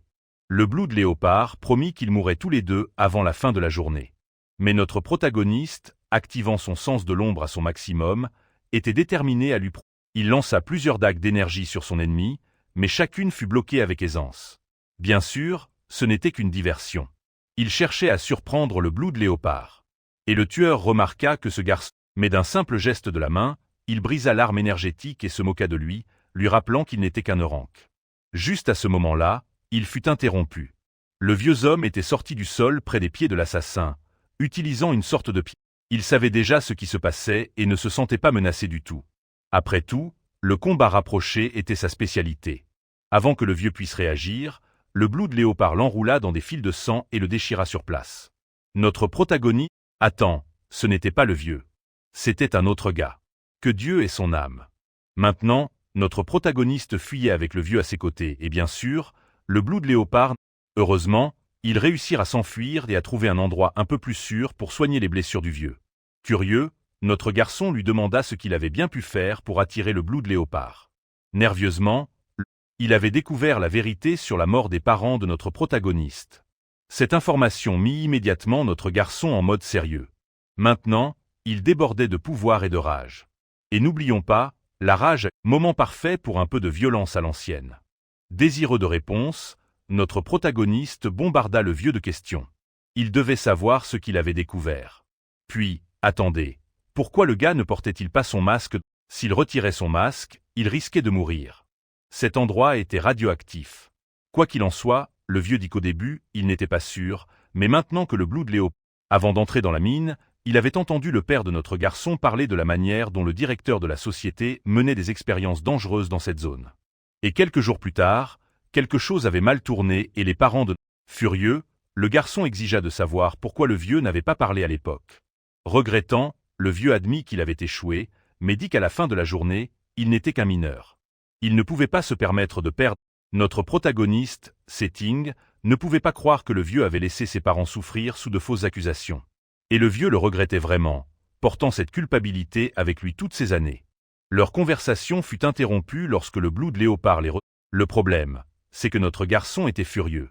Mais avant qu'il ne puisse agir, le vieux fut capturé. Alors qu'il était en train de mourir, il s'excusa. Finalement, le Blood Léopard reconnut des traits familiers sur le visage de notre garçon, réalisant qu'il était le fils de ces mineurs Séranques, et lui dit qu'il allait bientôt les rejoindre. Les deux s'affrontèrent, échangeant des coups. Cette fois, cependant, notre protagoniste, le sociopathe connu sous le nom de Blood Léopard, savourait chaque seconde.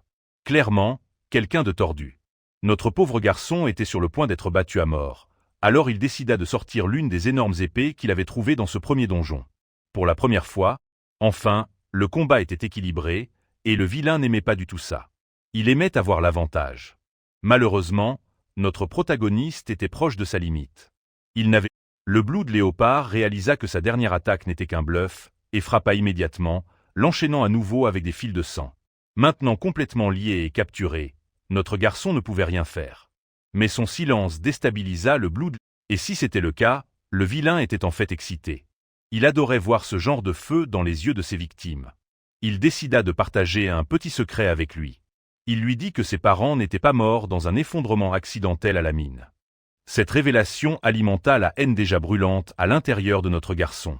Selon le vilain, c'était le même regard que son père lui avait donné dans ses derniers instants après avoir vu sa femme mourir. Puis le salaud commença à décrire en détail comment il avait massacré les parents de... Mais ensuite, le vilain remarqua quelque chose. Les fils de sang qu'il avait invoqués brûlaient complètement. Une immense puissance émergeait du corps de notre protagoniste alors que sa fureur atteignait son paroxysme. Il fit des pas lourds et délibérés vers... Alimenté par une rage pure, notre garçon jura qu'il mettrait fin à la vie de ce salaud. Ce n'est qu'alors que le Blood Léopard réalisa que notre protagoniste pouvait alimenter ses pouvoirs avec la haine elle-même. Et en effet, l'émotion était si forte que sa force... Le Blood Léopard n'avait aucune idée de la manière dont les blessures du garçon s'étaient guéries, mais cela ne l'effrayait pas. Il aimait quand sa proie offrait un peu de divertissement avant d'être tué. Mais notre protagoniste ne se sentait plus comme la proie ici. En un clin d'œil, il apparut derrière le vilain. Le Blood Léopard n'avait aucune idée de la manière dont sa victime était devenue si forte si soudainement, et cela l'énervait. Il tenta de frapper notre garçon.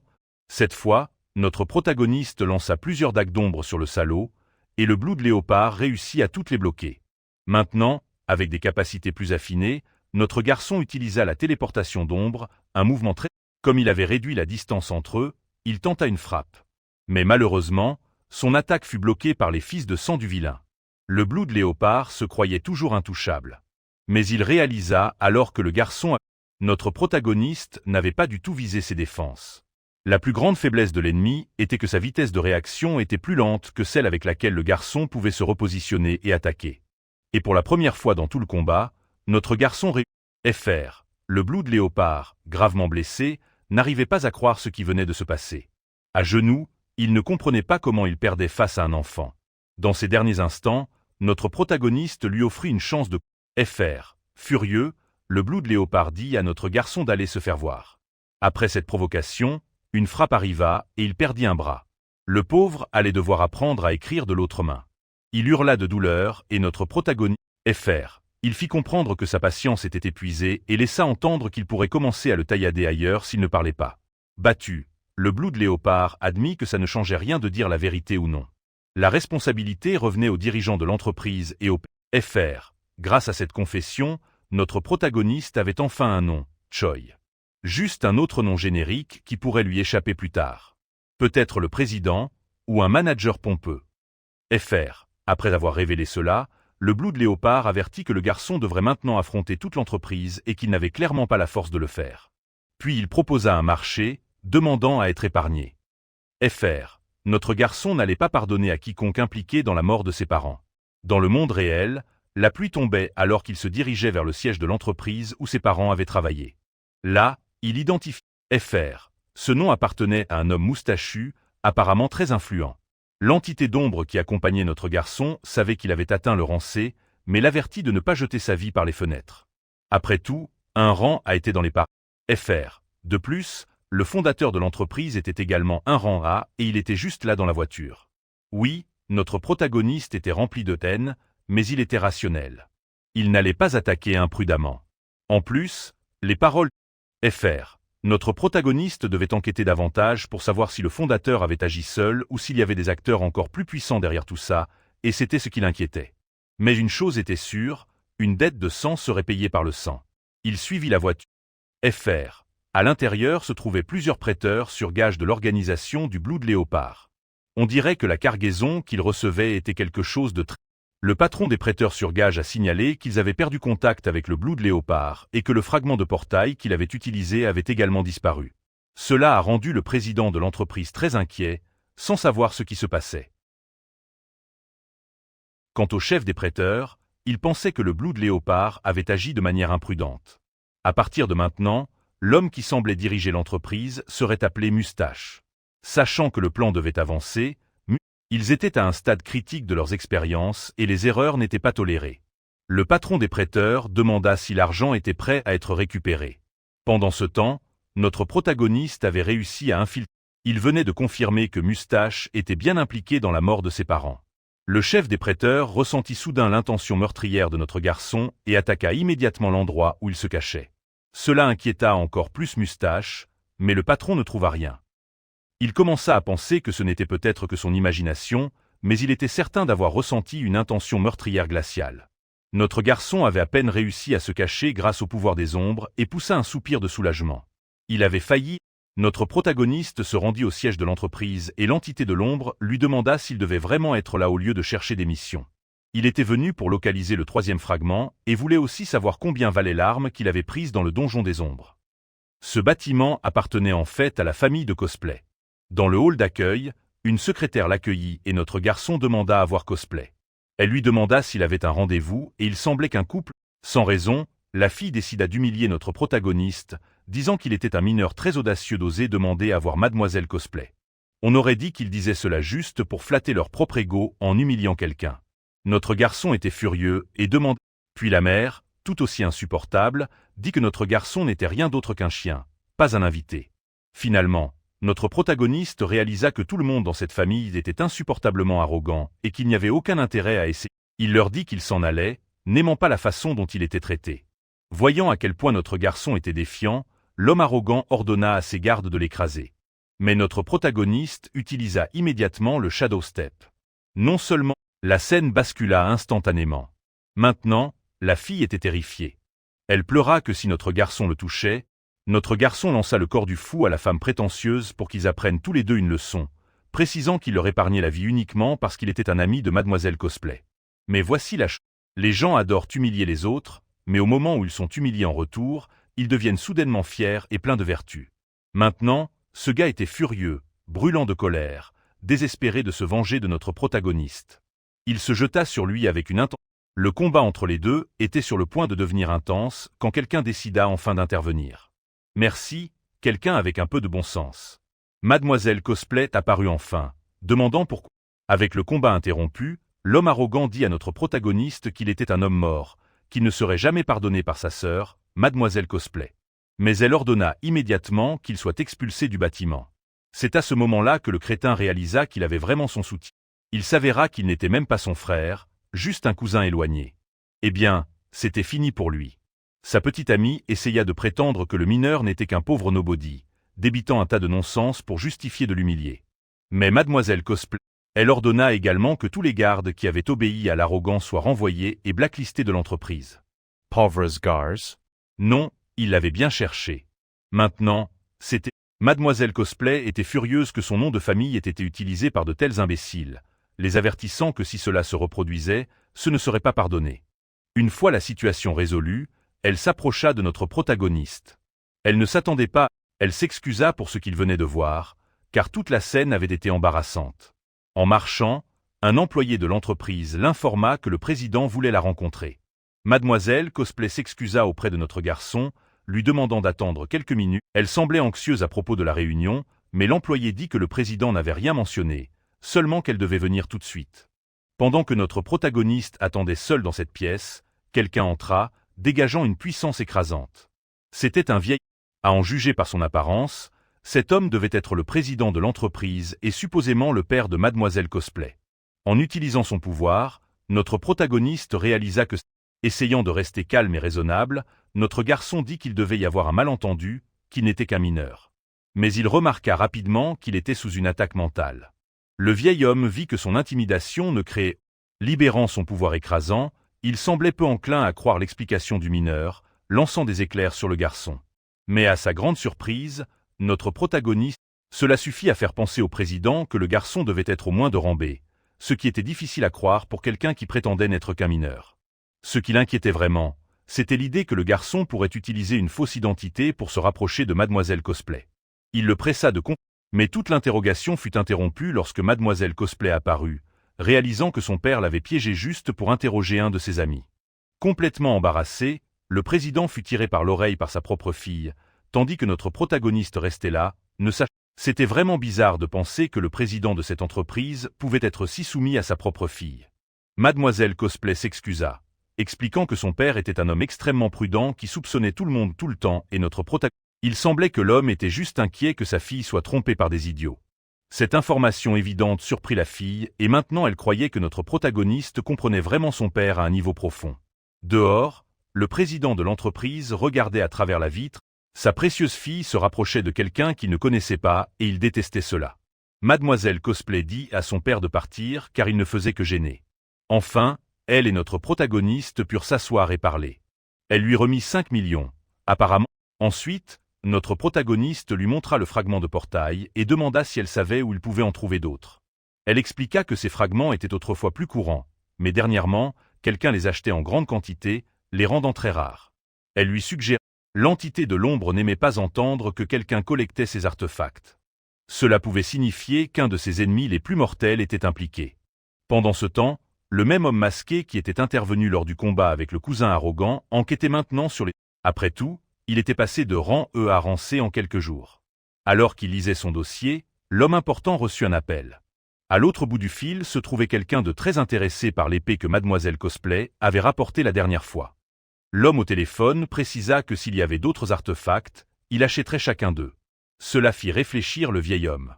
Il demanda pourquoi l'acheteur était si excité, et si l'épée avait une sorte de capacité. L'acheteur ne pouvait pas en dire beaucoup, seulement que le matériau dont l'épée était faite pouvait complètement changer la puissance militaire de cette nation. Maintenant, le vieil homme était plus pensif que jamais. Le passé de notre protagoniste était mystérieux et en plus, en parcourant le bâtiment de la maison de vente aux enchères, notre protagoniste remarqua qu'il y avait de nombreux objets stockés là. Il pensait même qu'il pourrait trouver d'autres fragments. Mais à sa grande surprise, l'homme arrogant le reconnut immédiatement et se demanda pourquoi le Blood Léopard ne s'était pas encore occupé de lui. Essayant de le provoquer, il demanda ce qu'un simple... Notre protagoniste dit que sa mémoire devait être terrible, avec un peu de son pouvoir qui fuyait, il demanda si l'homme avait déjà oublié ce que c'était de se faire frapper par lui. Ça l'effraya et il supplia notre garçon de ne... Mais dans sa panique, il heurta quelqu'un d'autre, le chef des Lang Sharks. Cet homme dit à l'arrogant imbécile que son comportement était une insulte. S'approchant de notre protagoniste, le chef dit qu'humilier un de ses subordonnés, c'était humilier toute son organisation et il tenta de forcer notre garçon à genoux. Mais les pieds de notre garçon restèrent ancrés, fissurant le sol sous la pression.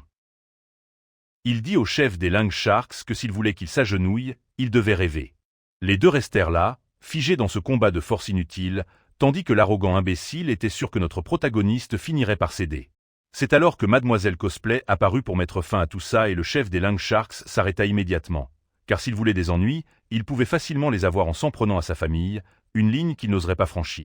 Tout de suite, le chef ignora ce qu'il faisait et s'excusa auprès de Mademoiselle Cosplay, car ils étaient tous là pour acheter des choses à l'enchère. Mademoiselle Cosplay s'approcha alors de notre protagoniste et lui demanda s'il allait bien. Il lui répondit qu'il allait bien. Une fois éloigné de la foule, le chef des Lang Sharks demanda à connaître l'histoire entre notre garçon et cet arrogant idiot. L'imbécile avoua qu'il avait perdu une épée très précieuse dans un combat contre notre protagoniste et avait demandé au Blood Léopard de s'en occuper. L'idiot était un vrai fardeau et pendant qu'ils avaient leur petit moment de réflexion, Moustache, l'homme responsable de la société qui avait tué les parents de notre protagoniste, fit son apparition. Au fil de la conversation, le chef des Lang Sharks réalisa que notre protagoniste... Maintenant, il se demandait comment ce garçon était encore en vie. Il y avait une petite chance que le Blood Léopard ait été tué par lui, mais pour l'arrogant idiot, c'était impossible, puisque le mineur était... Même de loin, notre protagoniste devait concentrer toute sa rage pour ne pas libérer cette sombre intention meurtrière. Regarder Moustache en face à face rendait presque impossible de rester calme. De l'autre côté, le président de la société était choqué de voir à quel... Maintenant, il voulait savoir comment le gamin avait réussi à se rapprocher de Mademoiselle Cosplay, quelqu'un lié à une si puissante famille d'entreprises. Marchant à ses côtés, notre garçon lui demanda ce qu'elle faisait à la maison de vente aux enchères et elle expliqua que son père... Il ne voulait pas ça, mais Mademoiselle Cosplay le rassura en disant que son père ne tenterait jamais rien de tel en sa présence. Leur conversation fut interrompue lorsque Moustache apparut. Essayant de mettre fin à la conversation rapidement, notre garçon dit qu'il n'était qu'un humble mineur travaillant pour rembourser ses dettes, sans intérêt à fréquenter les élites de la société. Moustache répondit que ce qui était arrivé aux parents du garçon avait été une décision du conseil d'administration. Pour notre protagoniste, Moustache se lavait les mains de toute responsabilité. Il savait exactement ce qui s'était passé ce jour-là. L'ancien mineur, son ami déjà décédé, avait laissé un message pour eux et notre garçon cita un proverbe chinois signifiant. Après avoir entendu cela, le Black Panther dit que notre garçon devait recevoir une leçon, mais Moustache l'arrêta, car ils étaient sur un territoire neutre. Même ainsi, ils convinrent tous que le garçon en savait trop. Ce commentaire fit sourire le Black Panther et enfin, Mademoiselle Cosplay emmena notre protagoniste rencontrer son père juste avant que l'enchère ne commence. Puis le père de Mademoiselle Cosplay dit qu'il voulait avoir un mot rapide avec notre garçon. Curieux, notre protagoniste, allant droit au but, le vieil homme demanda s'il avait encore plus de ces armes que sa fille avait demandé de vendre. Notre protagoniste réalisa qu'il devait être très intéressé, car il en avait encore un bon nombre. Il décida de les remettre petit à petit, il dit au vieil homme qu'il en avait encore 2 en stock. Puis vint l'offre folle, le père de Mademoiselle Cosplay voulait payer 45 millions de dollars pour elle. Notre protagoniste trouva cela intéressant, mais précisa qu'il n'était qu'un mineur et qu'une telle somme était carrément... Connaissant la vraie valeur de ce qu'il avait, il dit qu'il voulait 25 millions de dollars pour chaque épée. Après avoir entendu cette contre-offre, le vieil homme resta complètement sans voix. Il commençait à penser que notre... Mais avant que les choses ne dégénèrent, Mademoiselle Cosplay ramena son père à la raison et il accepta à contre-cœur les conditions de notre protagoniste. Après avoir déboursé cette énorme somme d'argent, Mademoiselle Cosplay dit à notre garçon que l'objet, le petit artefact, avait déjà atteint 6,5 millions de dollars et continuait de grimper, atteignant 15 millions en quelques secondes. Notre protagoniste réalisa que les fragments qu'il cherchait se trouvaient vraiment dans cette... À la surprise de tous, il plaça immédiatement une enchère de 30 millions, montrant clairement qu'il ne reculait pas. À proximité, Moustache et Black Panther ne comprenaient pas pourquoi il faisait cela. Pour le tester, Moustache plaça une enchère de 50 millions, voulant... Prêt à brûler tout ce qu'il venait de gagner, notre protagoniste l'augmenta à 60 millions. Juste derrière lui, le père de Mademoiselle Cosplay dit que ce fragment ne valait pas autant, suggérant qu'il arrête de faire des enchères ridicules où il gaspillerait tout. Mademoiselle Cosplay acquiesça, réalisant que Moustache faisait intentionnellement monter le prix. Mais notre protagoniste n'était pas sûr que Moustache veuille réellement l'objet ou s'il se moquait juste de lui. Se tenant à côté de Mademoiselle Cosplay, il demanda qui avait vraiment les poches les plus profondes, la société de sa famille ou Moustache. On dirait que notre garçon sait exactement comment provoquer les choses.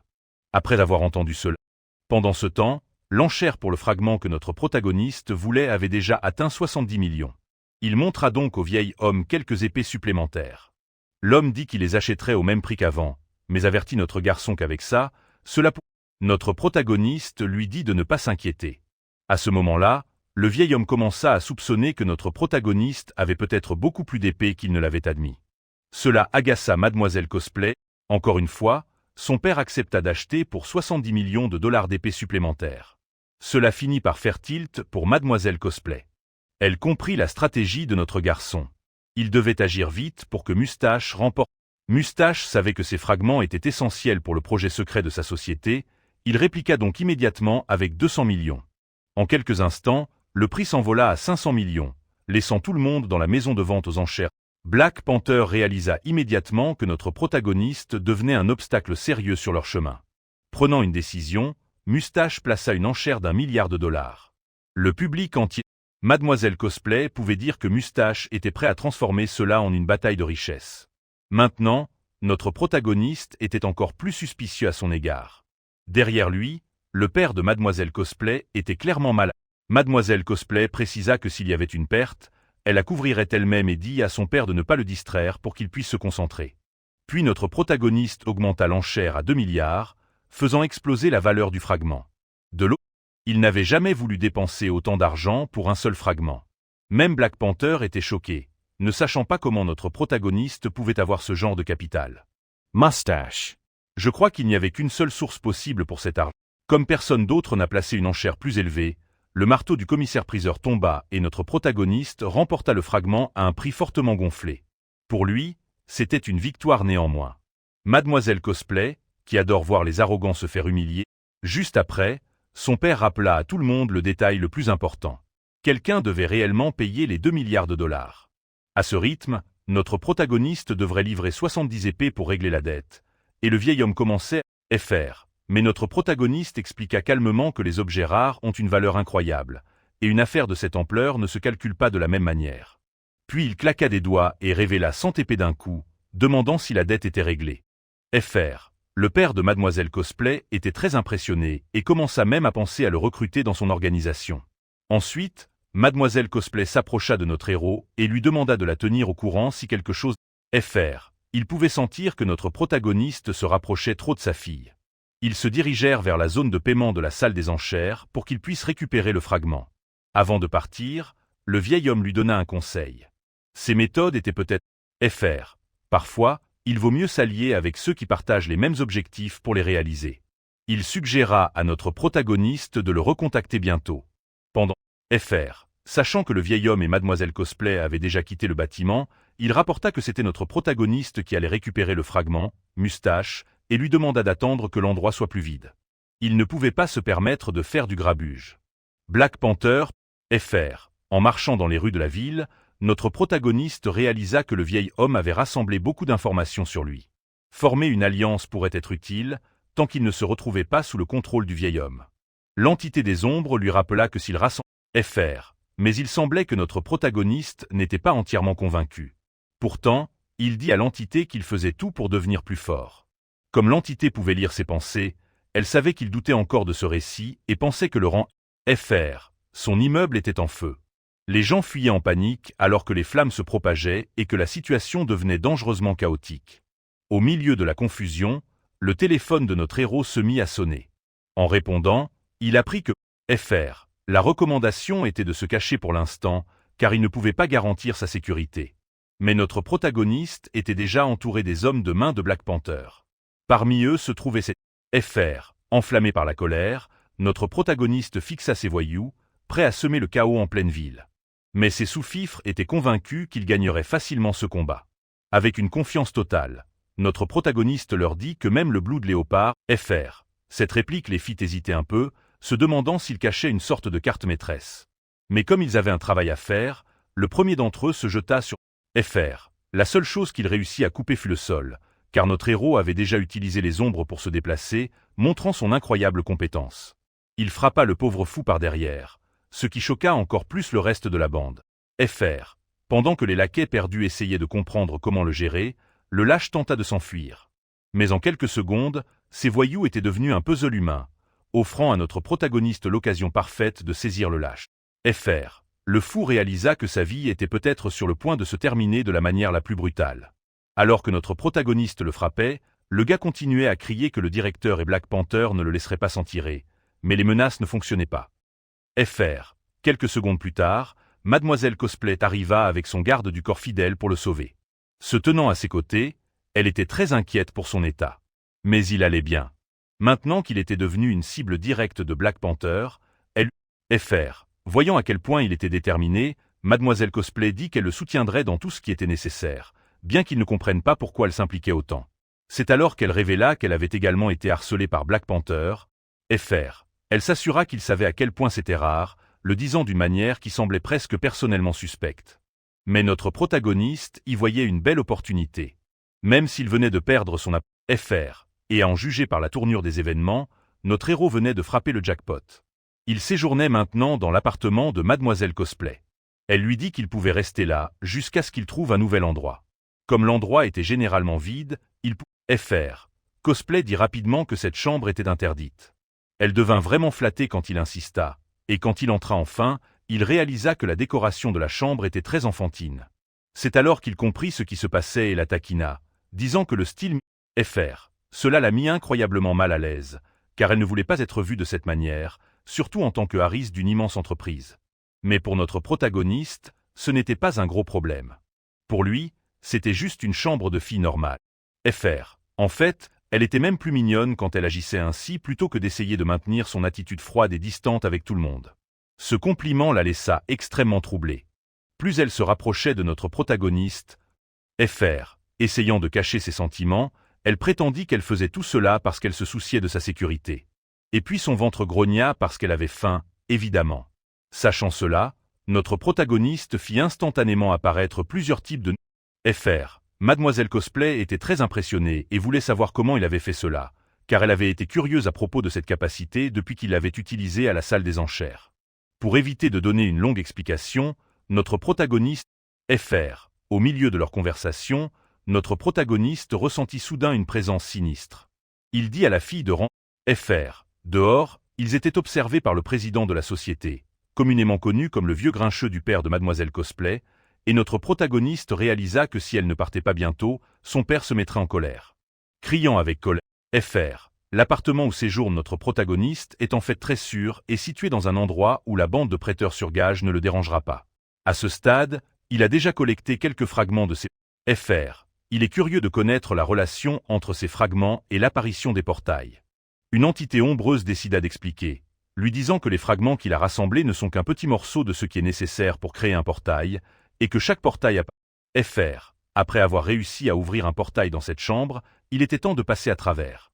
Notre protagoniste fut transporté dans une dimension qui ressemblait à un vaste désert, et il était curieux.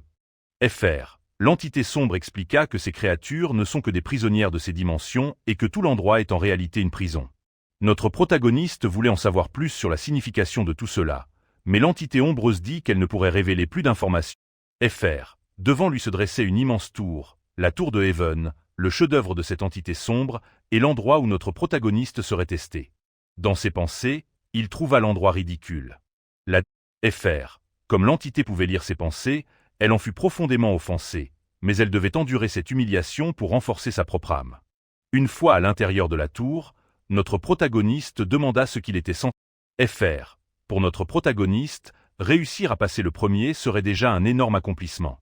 On lui dit que la créature gardant le premier étage est le dragon des ombres, ce qui semble terrifiant, mais quand il vit l'ombre de la créature Fr. En regardant de plus près, il vit le dragon juste devant lui. Il était si petit et mignon qu'il était difficile de le considérer comme un ennemi mortel. Notre protagoniste ne pouvait pas croire qu'il devrait combattre quelque chose d'aussi Fr. Il essaya de caresser la tête du dragon, mais avant qu'il ne puisse le toucher, il ressentit quelque chose d'étrange. L'énergie de la créature commença soudain à augmenter à un rythme alarmant, et cette montée de pouvoir était si soudaine et Fr. Ce n'est qu'alors qu'il réalisa que ce dragon avait plus de secrets qu'il ne l'avait jamais imaginé. Cette petite créature était bien plus dangereuse qu'elle n'en avait l'air, et maintenant elle avait grossi plusieurs fois sa taille d'origine. Notre protagoniste avait du mal à croire cette montée soudaine de pouvoir. L'entité ombreuse se moqua en disant que la constitution physique du dragon surpassait la sienne. Cette remarque l'offensa, mais pas le temps de discuter. Heureusement, il réussit à esquiver la première attaque et se prépara à lancer ses dagues d'ombre dans le dos du dragon. Il les lança avec précision, mais la créature fila dans le couloir à une vitesse fulgurante. Quand les dagues frappèrent, réalisant que ce ne serait pas un combat facile, notre protagoniste se demanda comment ce dragon pouvait être si puissant. L'entité ombreuse l'avertit qu'à son niveau de pouvoir actuel, il ne pourrait même pas l'égratigner. Cela le poussa à envisager. La bataille s'intensifiait, on aurait dit que le dragon avait été injecté avec un stéroïde suspect. Son corps était devenu plus musclé. Peu importe ce qu'il essayait, aucune de ses attaques n'était efficace. De son côté, l'entité ombre, ce dragon avait très faim, et il fit savoir à notre protagoniste qu'il était en gros un en-cas. Ce détail sembla encore plus exciter le dragon, qui se précipita vers lui avec l'intention claire de le dévorer vivant.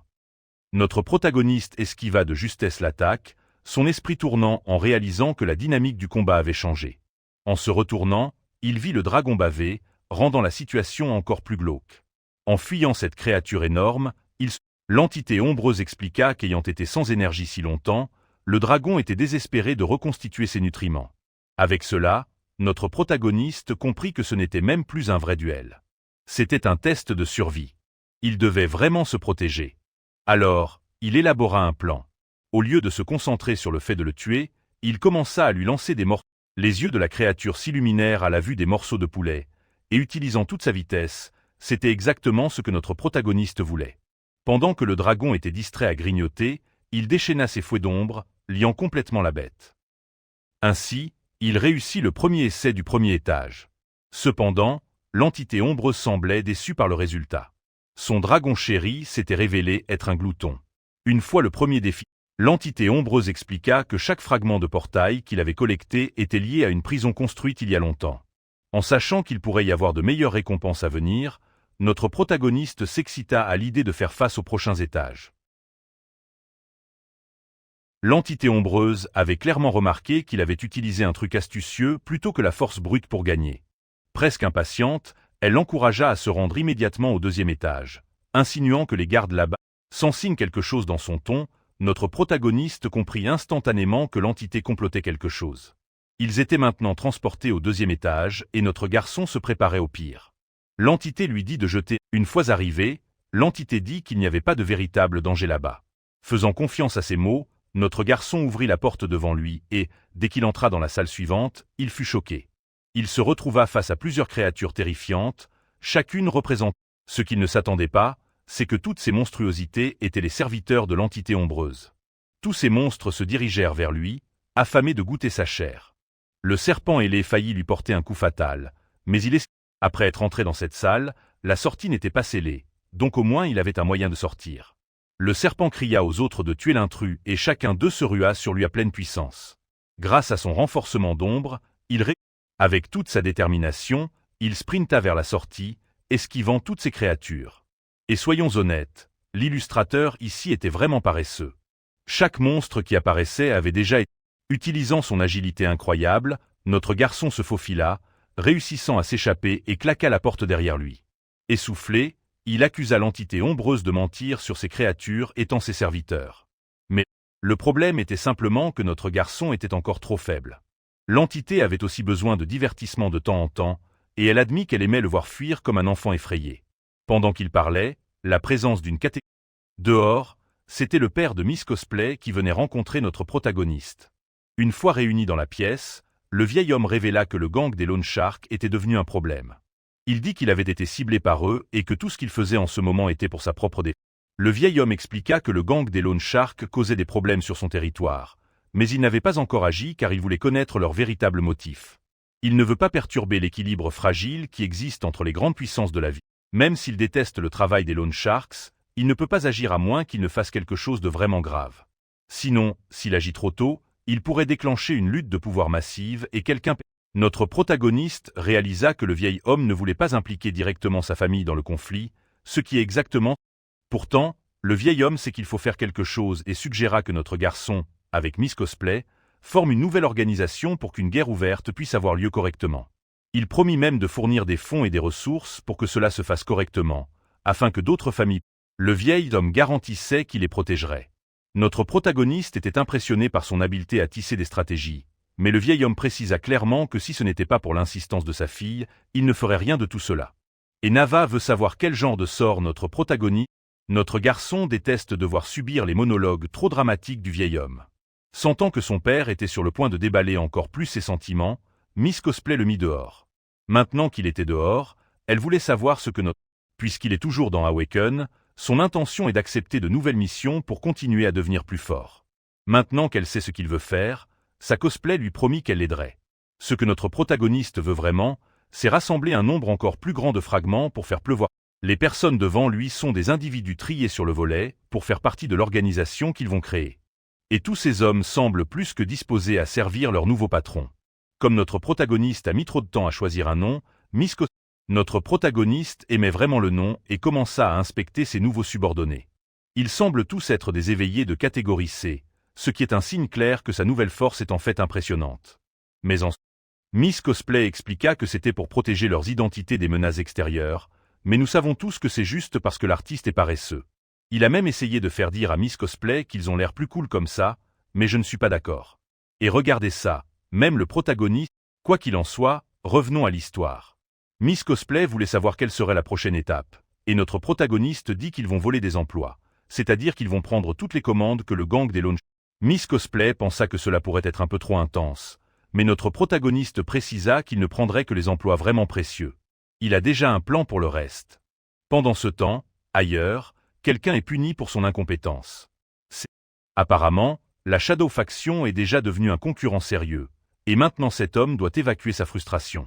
Son subordonné expliqua que la Shadow Faction est extrêmement efficace. Ils envoient au moins 6 catégories d'éveillés à chaque mission. Le patron des Lone Shark réalisa que cette compétition était déloyale, puisque la nouvelle faction investit de l'argent dans l'entreprise pour s'emparer d'une part massive du marché. Le subordonné rapporta également que des sites d'excavation nouvellement découverts, mais Black Panther ne se soucie pas des excuses. Il veut seulement des résultats. Et si ses subordonnés ne règlent pas cela, des têtes vont tomber. De retour avec Miss Cosplay, notre garçon avait de bonnes nouvelles à partager. FR. Nos protagonistes ont fait un coup stratégique qui les a forcés à acheter des portails à l'impulsion, car ils ne peuvent pas se permettre de perdre leur profit. Et il y a une règle non écrite chez les mineurs. Ceux qui extraient cachent toujours des objets précieux à vendre pour un peu d'argent. FR. Ils en profitent pour faire passer ces objets dans leur équipement. Par le passé, le gang de Black Panther avait des mercenaires et des espions pour dénicher des cibles à voler. Comme tout se passe dans l'ombre, FR. Si le gang des Lone Shark perd ce moyen d'exploiter le commerce, ils sont dans de beaux draps. Après avoir entendu cela, Miss Cosplay était encore assez confuse. Elle est trop naïve et ne comprend pas vraiment comment fonctionne. FR. Toutes les dimensions qu'il avait visitées récemment étaient inutiles, alors il ouvrit un portail juste devant elle. Il avait déjà marqué tous les portails intéressants pour une exploration future, et maintenant il peut passer entre eux quand il veut. Il doit juste surveiller ceux achetés. FR. Finalement, la fille a compris que le plan de notre protagoniste est brillant. Il a clairement dit qu'il n'a pas envie de partager son pouvoir avec trop de monde, donc elle doit choisir soigneusement des personnes. FR. Enthousiasmée, Miss Cosplay a dit qu'elle voulait accompagner notre garçon parce qu'elle adore ce genre de justice. Après tout, c'est une fille riche gâtée et la justice sociale est ce qui motive les filles de son cercle.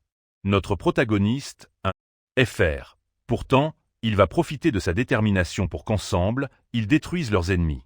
Malheureusement, nous atteignons ici le dernier chapitre publié de cette histoire, du moins jusqu'à l'écriture du script. FR. À l'intérieur, des travailleurs corrompus, anxieux de faire passer les objets qu'ils ont collectés, voient leur chemin soudainement bloqué par une roche apparaissant de nulle part.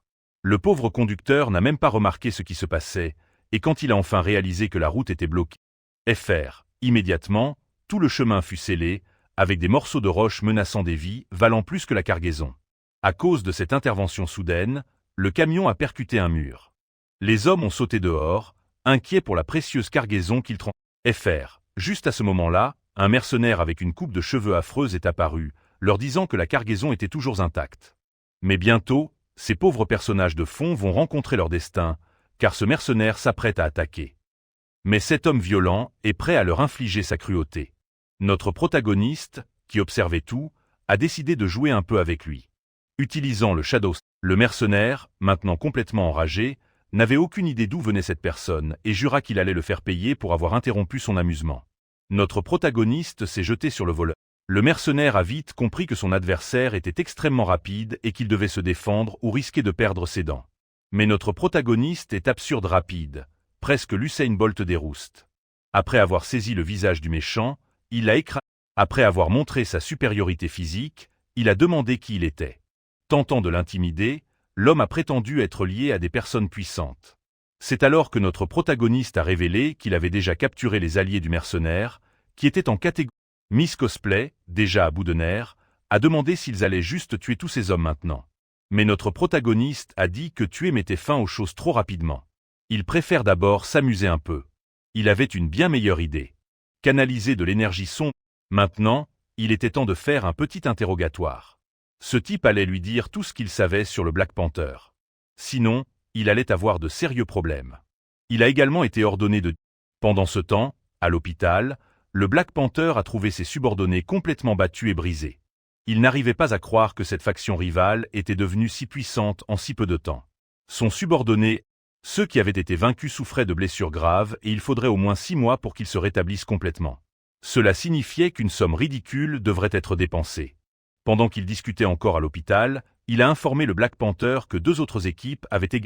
Furieux, le Black Panther a exigé de savoir qui était responsable de tout cela. C'est alors qu'il a découvert que c'était notre protagoniste. Cette révélation ne faisait que l'irriter davantage. Mais contre toute attente, son subordonné lui a montré une vidéo qui prouvait sans aucun doute que c'était notre protagoniste. Dans l'enregistrement, on pouvait voir notre garçon battre brutalement les hommes du Black Panther. Il a même remarqué la caméra cachée et l'a utilisée pour envoyer un message direct au Black Panther, lui disant de venir s'en occuper personnellement.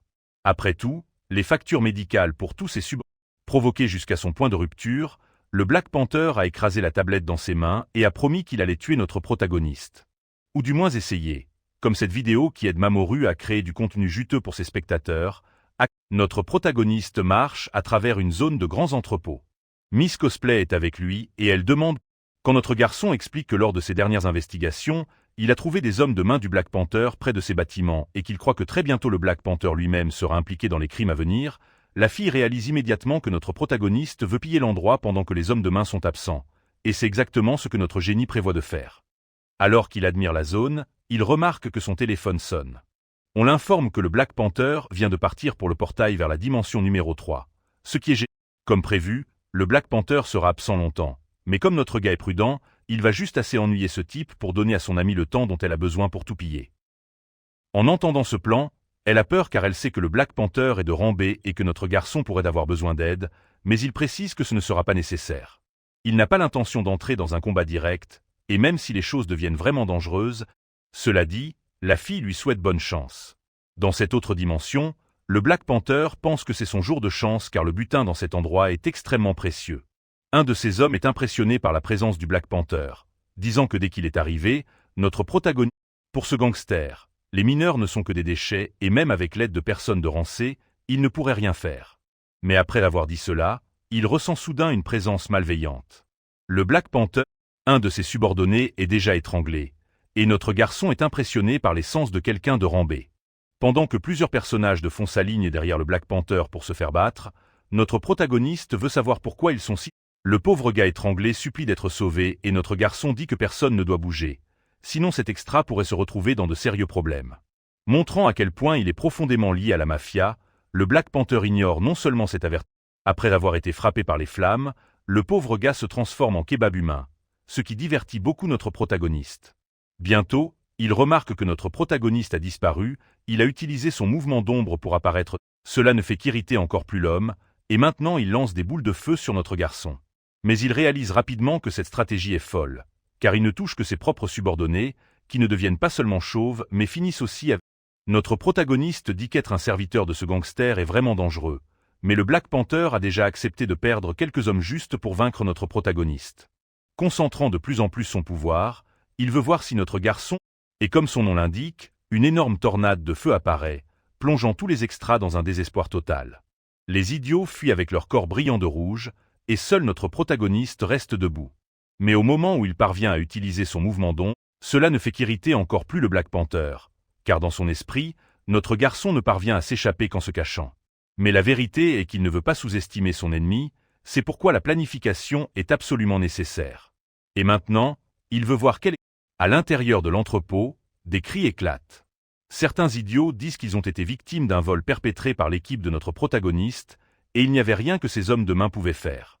Sachant combien il a perdu, le Black Panther, maintenant, s'il réalise que Miss Cosplay a de nombreux alliés, animés par une haine que seul le capitalisme peut créer, il promet que sa vengeance sera extrêmement cruelle. Le Black Panther essaie de discuter avec son patron, car il a perdu des milliards. Cela pourrait déclencher une guerre entre deux familles très influentes. En ce moment, Miss Cosplay est complètement hors de leur portée. Sans parler du fait qu'ils sont à un stade critique de l'expérience sur laquelle ils travaillent. Mais il dit qu'il ne peut pas supporter cette situation et qu'il est prêt à tuer notre protagoniste et sa petite amie, et après cela, il quittera lui-même la ville. Mais ensuite, il réalise qu'il a... Cet homme âgé avec une moustache a fait des pactes avec toutes sortes d'entités maléfiques et il est prêt à faire taire le Black Panther là, le faisant pousser des marguerites du mauvais côté à l'intérieur de la voiture de la famille de Miss.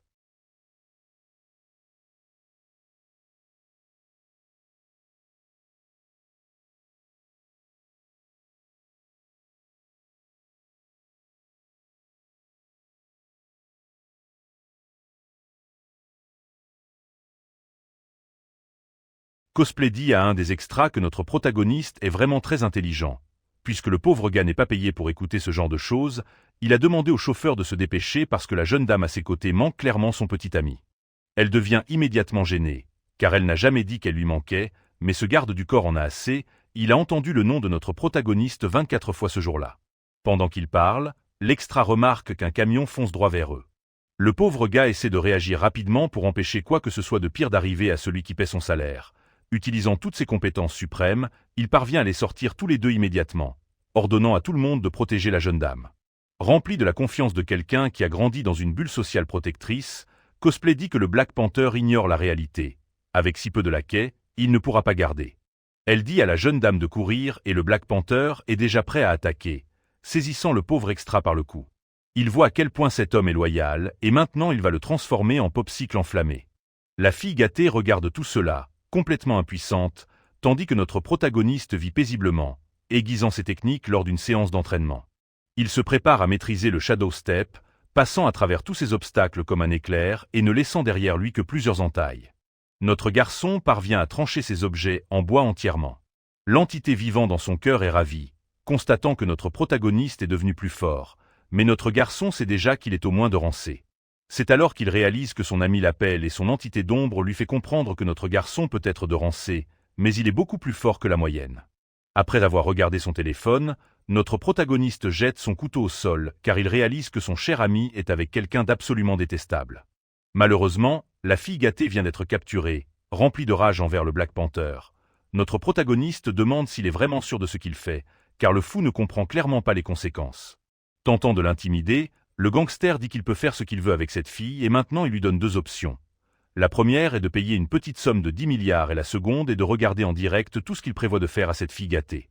Notre protagoniste accepte de remettre l'argent, car cela serait assez problématique, mais notre protagoniste ne laissera pas tomber ses compagnons. Cela va à l'encontre de ses principes. De plus, il ne sait pas qui va réellement mourir aujourd'hui. Suivant les règles du gangster, notre protagoniste va le rencontrer. Le Black Panther veut savoir où est l'argent, mais notre protagoniste veut d'abord voir son allié. Prêt à coopérer, le Black Panther ordonne qu'on amène la fille gâtée, ce qui inquiète immédiatement notre protagoniste, car une grue commence à bouger. La pauvre fille est suspendue sans défense, incapable de parler car elle a été bâillonnée. Voyant qu'elle est au moins encore en vie, notre protagoniste ouvre son espace de stockage, révélant une grande quantité d'argent demandée par le gangster. Ces hommes de main vérifient pour s'assurer que c'est réel et sont ravis de confirmer que c'est le cas. Maintenant que l'échange est fait, le gangster doit libérer la fille, mais maintenant qu'il a reçu son paiement, étant l'extra qu'il est, il n'a plus l'intention de coopérer. Notre protagoniste ne peut pas être autorisé à partir vivant, sachant qu'il serait trahi dans cet accord. Notre protagoniste révèle une surprise. Il active un dispositif et toute la pile d'argent commence à briller.